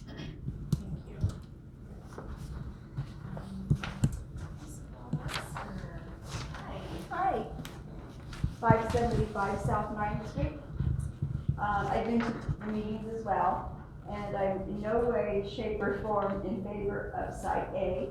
I said, okay, I'll be in favor of Site B, that being the only option of the 2. But I see that park being used. It's just not being used by the neighborhood. It's used by people that come from Fairfield, even people that come from out of town. That park is highly used. And the traffic is just insane as it is right now. It's already crazy. And I strongly suggest that traffic impact study be done. I mean, this is crazy. It's nuts. And anything that's going on the highway, everybody coming from Fairfield or wherever they're coming from 160, they take 10th Street, they take 9th Street, just to avoid downtown, any kind of construction. It's congested, it's crazy. It's just, so I'm in favor of scrapping that whole site and finding another location. I mean, that park is used by everyone. It really is. Not just by the neighborhood, but even the elderly people. They don't want it. I mean, they're not here today. If I had a bus, I'd bring them all. But they're really not in favor of that at all. I'm in favor of finding another location. That's just my thought. thank you so much for sharing.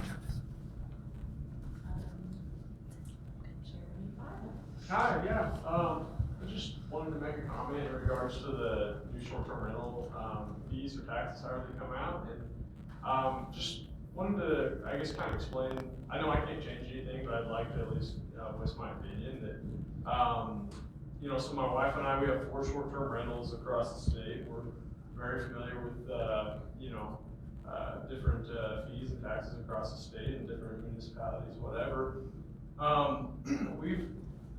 This would be we have a 5-bedroom house on 9th Street.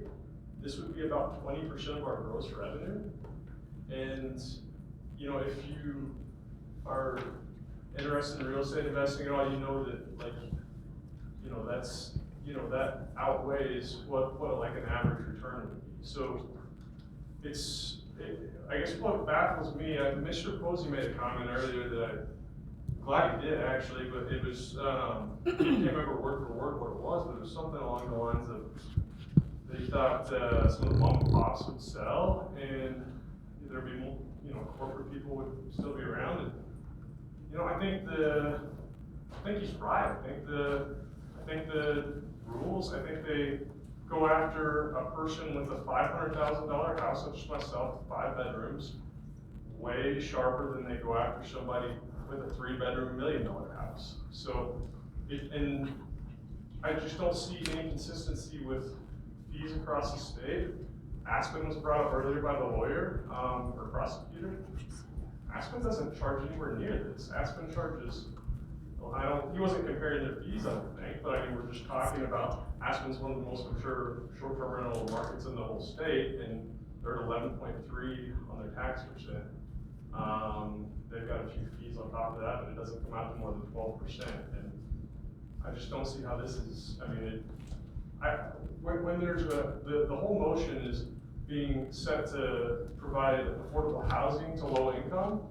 And so I don't see how you can decide that we're gonna fund the affordable housing for the low income by taking the money in a sharper fashion from the medium income than the high income. That just seems like a total, like, it doesn't seem like a town should be able to do that.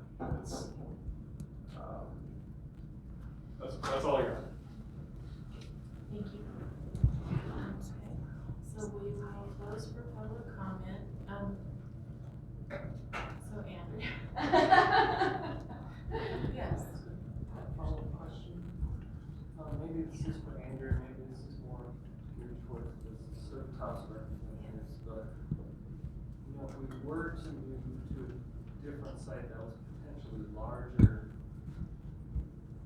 one, could we increase from the 28 units to, would that potentially help offset some of the additional costs we will spend by moving this thing?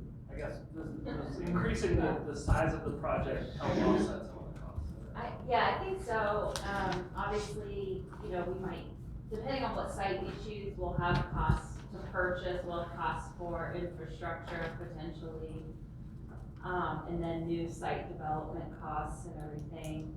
But we could get more units, and so, you know, we might be able to do, I mean, I'm just making this up, but we might, instead of doing 28 on a new third site, we could do 40 or something. I mean, I know we're way behind in terms of providing workforce housing units, and so, you know, with this project, we're trying to do 64, we could do 80. I'm just kind of making this up, but the more density you have on one site, the lower the cost per unit overall.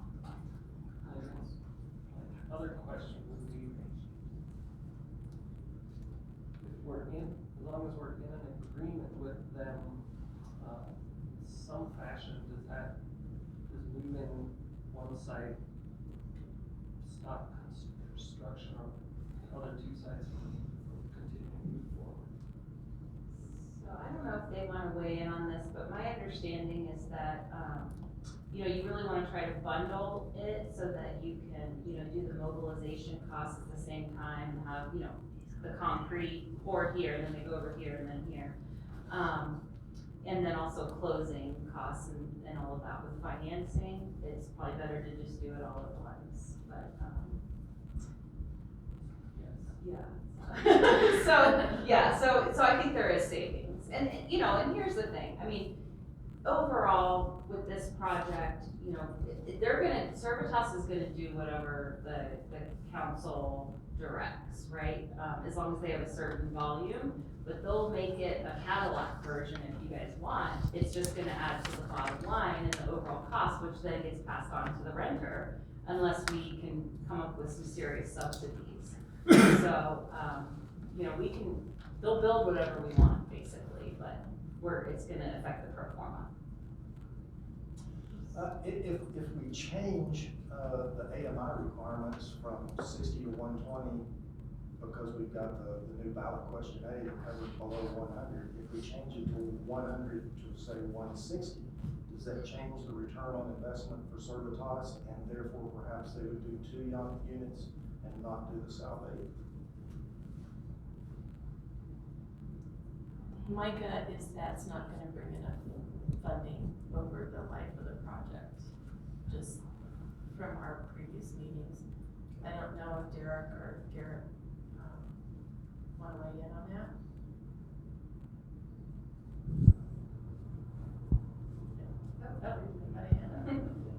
Garrett. Yeah, Garrett can talk. Oh, here comes Derek.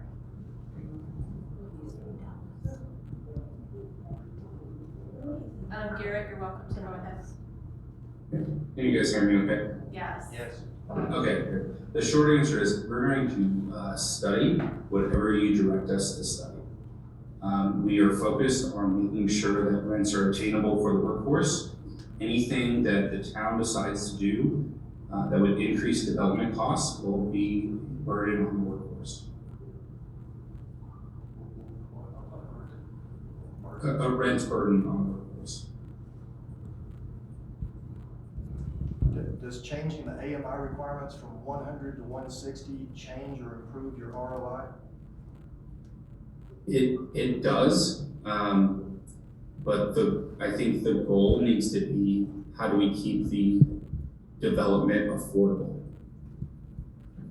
But I think what you're gonna see in the market study is that the market can command higher rents than the RFP contemplated.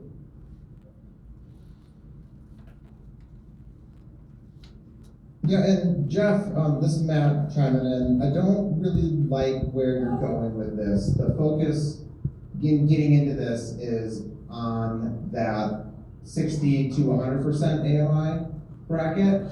And so I appreciate you thinking outside the box, but I'm not gonna go along with it.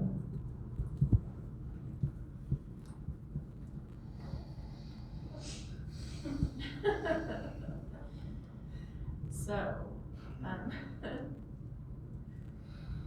some things I've been thinking about are, we have a need now for housing. And every time we change our minds, we're delaying starting on something that we agree that we need. So, is that outweighed by meeting with the planning commission and looking at new sites, and how quickly can that be done? It will not be fast. So do we owe it to our local people to go ahead and move forward? Something I think about is, when my house caught fire, I was so happy that there was someone there when we called 911. And I was really happy that the police from the town responded. And if we don't have those people because we can't get them, because they don't have a place to live, it's not a good situation. When I take a family member to the hospital, I'm really happy that there's doctors and nurses there. And I think the hospital's having a hard time recruiting people because of housing. When I go shopping, I'm really glad that they have workers there that are stocking the shelves. And I know we have businesses that are operating at less than optimal levels of staffing because of the housing problem, which affects our economy completely. So are we doing a disservice to our community by not finding a way to move ahead sooner than later? Those are some of my thoughts.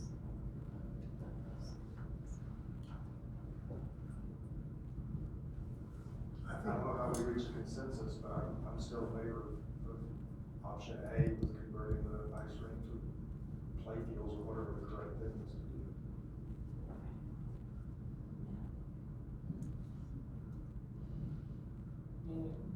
I wanna look at the long term, health of the community. It's one of those things, whenever you develop anything, and people are never really in favor of it, but it's, affects their view or affects their commute to work or whatever. That being said, if it is workforce housing, maybe looking, maybe worth having a discussion about looking at a potential spot uptown for workers who live uptown.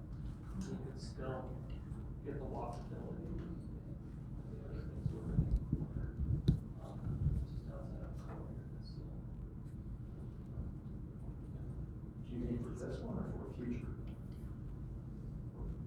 Both. So you're saying the South Bay Street? Yeah, I don't want to delay this project because we need units, last year, but,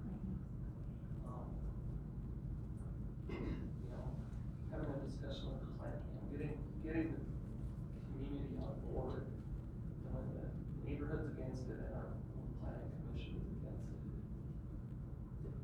makes us not, makes our decisions look short-sighted. But I would say that the planning commission passed it 4-1 with some recommendations. Plan B.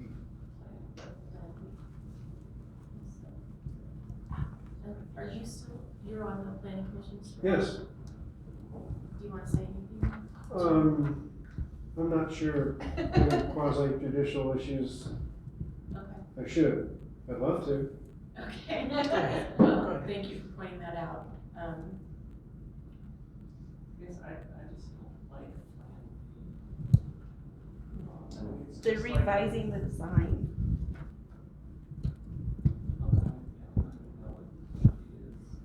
I think it's just as a way to preserve the open space, but really just like jam it in the corner of the park. Which was a recommendation from someone who helped design the park to start with.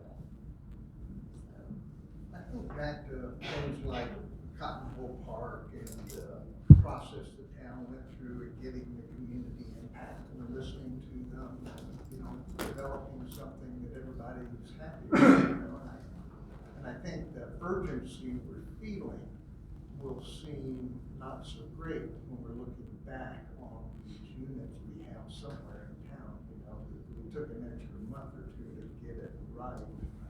I think it'll be worth it. And so I don't know if that means getting together next week with the planning commission and trying to have a work session to see what our options are. So how soon could that happen if we go that direction? So we had already kind of penciled in with the planning commission having a joint work session for Thursday the 28th. And we were gonna, have you guys weigh in on the land use and development code, changes so far. We also just got the initial results from the market study from Western Spaces. So, we were gonna bring Sarah in, probably virtually, to share those results and describe her methodology.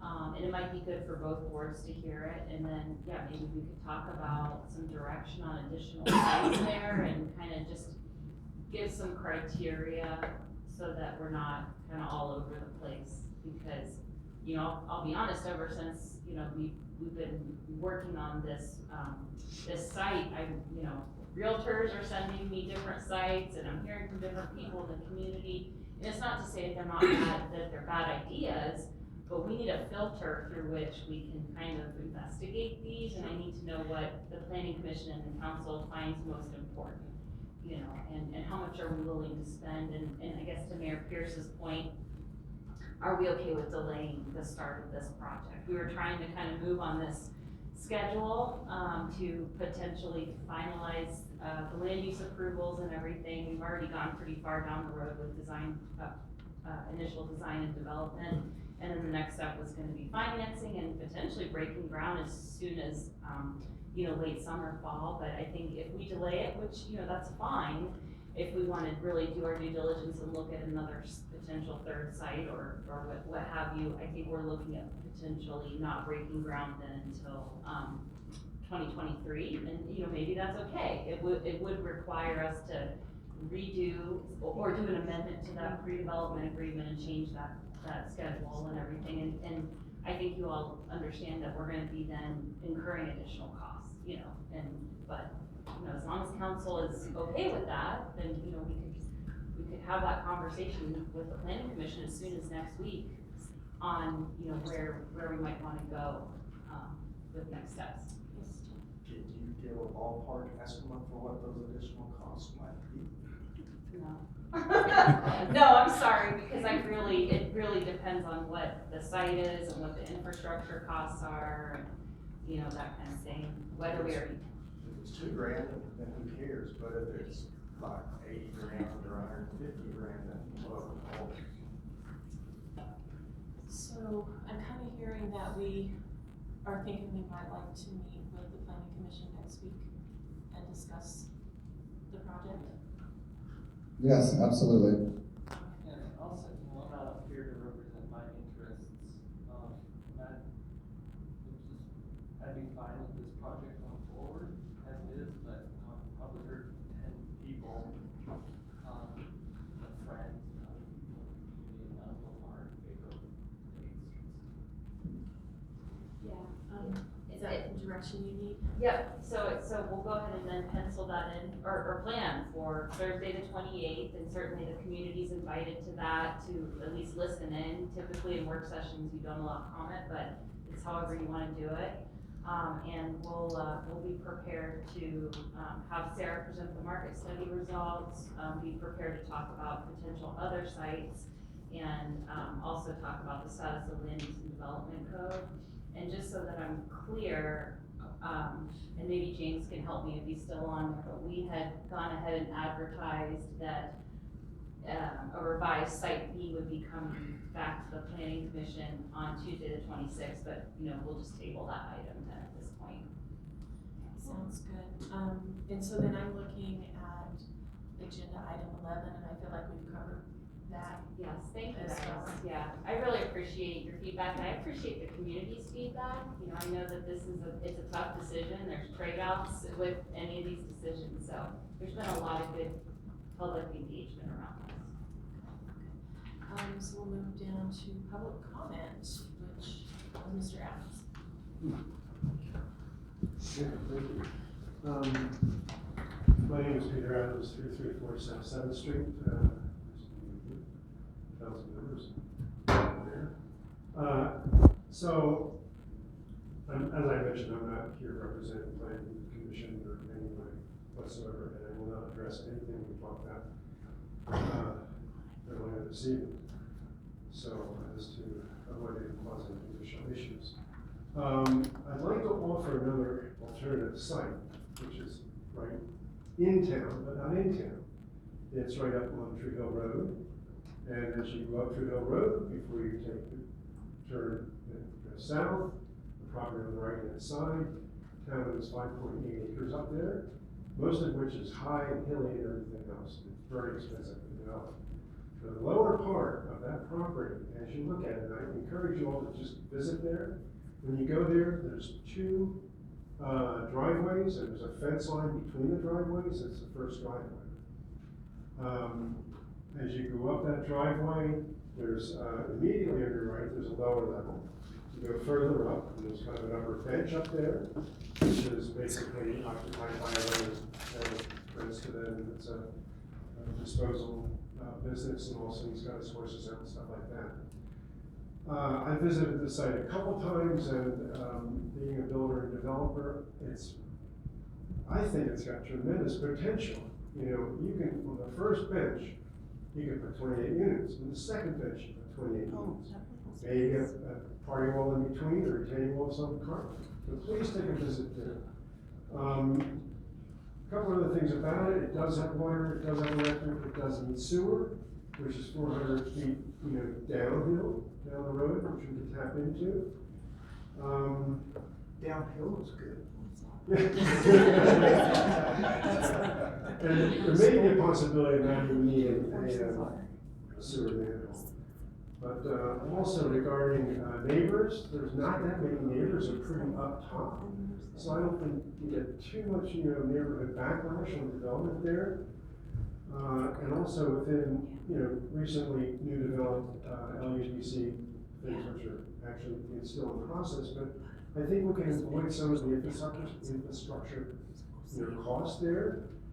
I've heard a figure of like $2 million to develop the site. I don't know what that, really meant. Maybe it's going up the hill, everything else, but I really don't think it's going to be a tremendous investment in that site right there. And I do think the two levels just lends itself to two bigger units right there. Plus, you can actually have a park right back of you. It's beautiful. The whole hill back there is really gorgeous.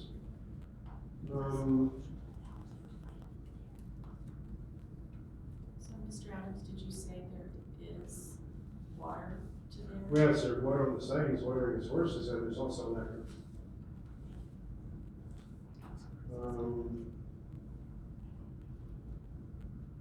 Nice thing about it, it's in town, but it's not in town.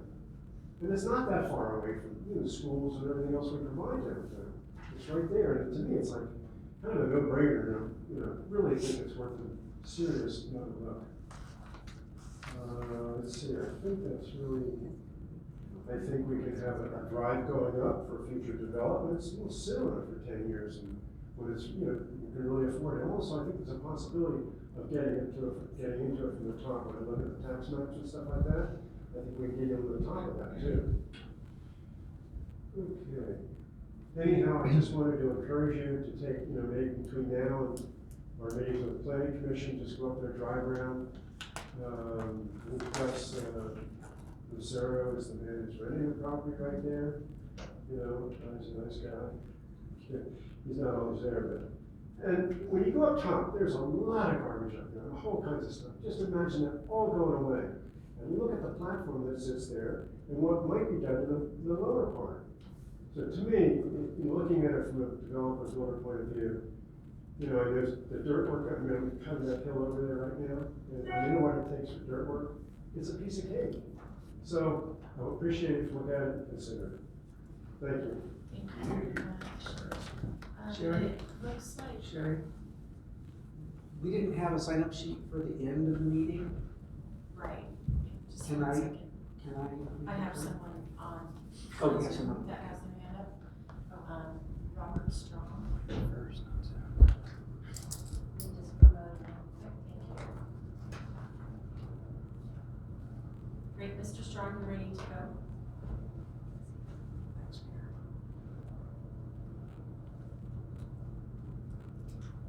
Can you hear us?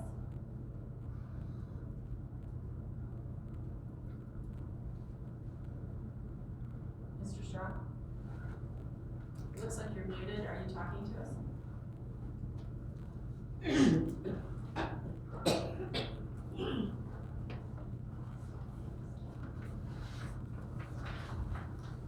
Mr. Strong, do you have anything to say? Okay. We'll go back. Mr. Hudson? Thanks, Bill Hudson. I apologize. Oh. Do you want to still take him? Hello, can you guys hear me? I apologize. Can you hear me now? I apologize. Yes. Okay, very good, sorry, I'm trying to connect to my phone. So, I have another short-term rental sob story for you, for me personally, but I'd like some advice or some help from you guys, or maybe some ideas. So, my family and I have been coming to Pagosa Springs for 5 years in a row, renting short-term rental house, same house every time, for several years. Then in 2020, the gentleman that was renting us the place, you know, I talked to him and we were able to purchase it, right? So blessed to be able to have the opportunity to purchase a place in Pagosa Springs. Now, I had to mortgage everything I have. I live in Denver, so technically I'm in Denver, Colorado, but I want to retire in Pagosa Springs. I bought that house and took the risk on that house so I could retire there. I don't have multiple short-term rentals. I'm not interested in having multiple short-term rentals. I'm not interested in making any money. But the cost of the house was prohibitive for me to enter the market, and I didn't create that prohibitive nature of that home, right? But I have to rent it out in order to afford it, besides the fact that I mortgaged everything else that I had, my home in Denver, to be able to get into that so I can retire there. And there's no doubt I'm blessed to have that opportunity. But as someone who can't wait to actually be able to move there and join the community, I can't retire fast enough. I'm sure most people kind of feel the same way about that. You know, what's the next step for someone like me? I mean, what can I do? You know, what's something that the city has for that? Because yeah, I can't afford that. Thank you for your comment. Do you guys have any advice for me? Not at this time. We don't necessarily respond to the comments. I have a couple of things I'd like to mention about it. I mean, if we have an issue there with paying people enough to live there, it's Colorado's so expensive. I completely understand that. I mean, I don't have a problem if I need to pay the people that are cleaning the house when someone stays there $50 an hour. Like, tell me what they need to live in Pagosa Springs, and we should pay them that.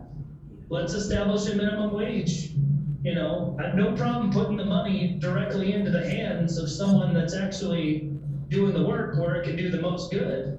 Like, I feel like there's alternatives here, or things that could be done to properly address the problem by giving the money directly to the people in need versus, you know, some other mechanism, whatever that is, you know, in a fair and equal manner. I also feel like it seems like it's a county issue. It's not really a city issue. I mean, I don't know how it's fair to anyone who decided to buy a property in the city where someone literally 3 houses down across the street is now a county property and they don't have any of the same fines levied on them for essentially the exact same house. Right? How can we address something, you know, unfairness? I mean, gosh, I thought I won the lottery when I had the opportunity to buy that home, and now I'm like regretting I'm not a couple of blocks away. Okay. But how could I have known? Thank you for your comments, and your time is up. Thank you. All right. Bill, Thank you. Interesting comments. I understand where he's coming from. Another owner of a SPR who was in town wanted to ask a question. They are currently long-term renting their house, but they have been paying the short-term rental license because they were previously doing a short-term rental. And they don't want to lose their short-term rental license, but they're gonna have to pay outrageously more than they were for keeping that license. So the question was, is it possible that the council would consider, if someone's doing a long-term rental and providing housing for the workforce, would the town be interested in writing a rule that would allow them to keep their STR license without paying the fee that just got approved by the voters. So I'm just mentioning that. I don't have an opinion myself on how to go move forward with that. I want to support Peter's suggestion that you all look at the property on Trujillo Road. Not only would moving the sewer line to that location benefit those 2 or more developments, but there's a lot of vacant land just beyond that on Trujillo Road that could open up for housing. So that could be a real improvement for the expansion of our town in that direction. And as he mentioned, there's like a forest up at the top that could be a great playground for kids if they were living in that house. I would encourage you all to take a look at that property, serious look at it, and maybe give it to Servitas to do 2 units rather than 1. And Peter knows what he's talking about because he's built on top of hills. He knows about that. Is that all? That's all, thank you. Great. Did anyone else? Yes. Roger Sanchez, 1034 Hill Circle. I'm just curious how long it took and what it cost to actually plan those 3 ideas. Because what I'm seeing is, I've seen the town council, you know, and I'm not gonna say I understand everything that happens here, but I've been coming to these long enough to kind of see a picture. I see parks getting approved for upgrades and updates. I see rivers getting boulders for $20,000 or $15,000 just for a look, you know, aesthetics. You know, I'm seeing all these things get approved like that, but, and again, maybe it's not like that, but maybe it's not that fast, or maybe it takes time, but it seems like those get moved on pretty quick. I'm not seeing a lot of movement with this, and then I have to kind of gripe at the community as well, because a lot of people come at the very last minute after things have already been done to come and make a stink about things, or at least, you know, have their opinions on things. They're all a waste of money. And that's why this town, in my opinion, from what I'm observing in the last 1.5 years of coming here, seems to have a big issue with it. I'm also with the gentleman over there, you know, as somebody who's been part of a, STR back in the day, can't afford to do it anymore. You know, I'm now down in, you know, I'm out of the IT field now, that's by choice, but I'm working a minimum wage job at this point, trying to make ends meet. And so taking away from an industry and labeling an industry, the STR industry, and saying that they have to actually start being the ones that support everybody else, you're targeting an industry. Again, this is the voters. I don't know. I guess I would just encourage a lot more people to come in every time the meetings are here. I am here all the time. I don't see a lot of people attending. I do when it has something to do with last minute ideas, but that needs to change. Otherwise, we're going to keep going in circles, wasting money. You know, we also just approved a single lane both ways to and from on the 160 here downtown. I'm not sure if a lot of people know that. But that's going to also cause congestion too. I don't see anybody, you know, saying anything bad or good about that. I'm indifferent to it at this point, but just encouragement to try to have people come out instead of at the last minute.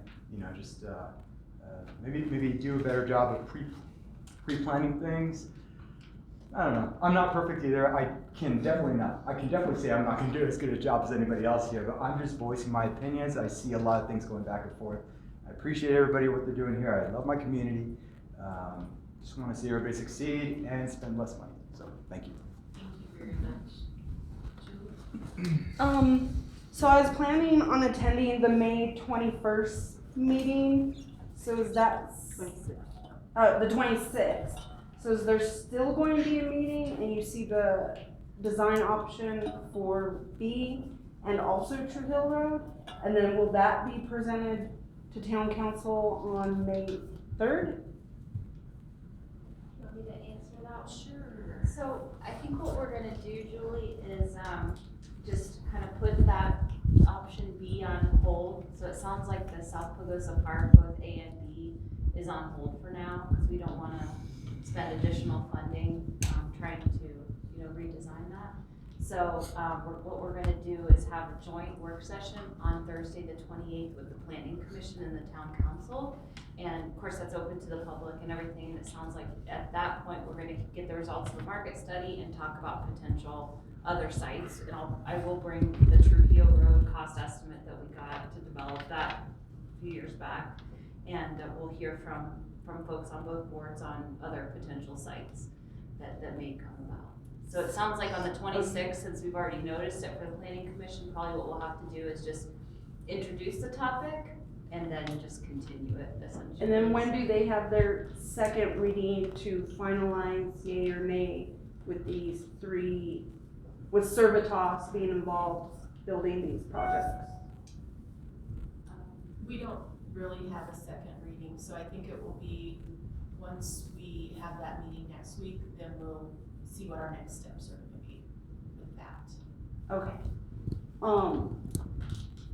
And then if you do the work session and the site at True Hill Road is an option, I suggest to look into the speeding limits. A car drove into Isabel's yard during this winter because people drag race till midnight every night. So that is an option for housing, to really look at reducing the speed or putting in speed bumps, because it will cause more people traveling on that road. Thank you, Julie. Just an idea is to maybe use some of those STR fees to subsidize short-term rental owners that maybe convert their properties into long-term rentals. If they're connected anyway, maybe, some of our short-term rental owners that are struggling to make the ends meet, you can say, hey, here we're getting these fees. We'll subsidize. Thank you. Anybody else? All right. Council comments. Anybody? Okay, next town council meeting, May 3rd at 5 p.m. Did you have anything else? Yeah, I do, if that's okay. Can I do it now? I just wanted to remind the council that we have the big spring cleanup this Saturday, and the community too. I can pass this around, but basically we're asking members of the community to show up and pick up trash on the sides of the road. Very glamorous work, I know, but there will be a free barbecue and ice cream contest afterward. So if you're interested, please consider attending. The Archuleta County is also offering free waste disposal, dumping for free at the landfill. So just consider that if you're picking up. And that's for several days, isn't it? It says, Saturday the 20th. It's 8 to noon. Oh, she knows all about I it. like to do it. Yeah, good 8 check. to noon. Yeah. And then afterwards is the beer fest. Right, yeah, so lots happening this Saturday, so, yeah, just wanted to remind you all if you wanted to show up. Anybody want to look at it? We'll entertain a motion to, yes. You still can't throw tires. What is it? June 9th. Oh, the training, yes. Yes. So thank you, April. We had talked about maybe doing the council training on May 26th, or whatever that Thursday is, when you have your regular work session. But SPierce, which is the town's insurer, they provide a really good training. They can't be here at that date, so we were wondering about June 9th, which is a Thursday. We should have our new council member on, and so wanted to see if that might work for you all. I think I'll be in town, so we can do Zoom or something. Does that work for everybody else? Yes. Matt, does that work for you? June 9th? I'm a maybe on that one. Okay. Okay, great. Well, let's go ahead and schedule it then. And we'll get everybody there that we can. Anything else? No. Sorry. Okay, great. All right, so we'll entertain a motion to adjourn? Second. All in favor? Aye. Aye. We will adjourn, thank you. Thank you all for coming.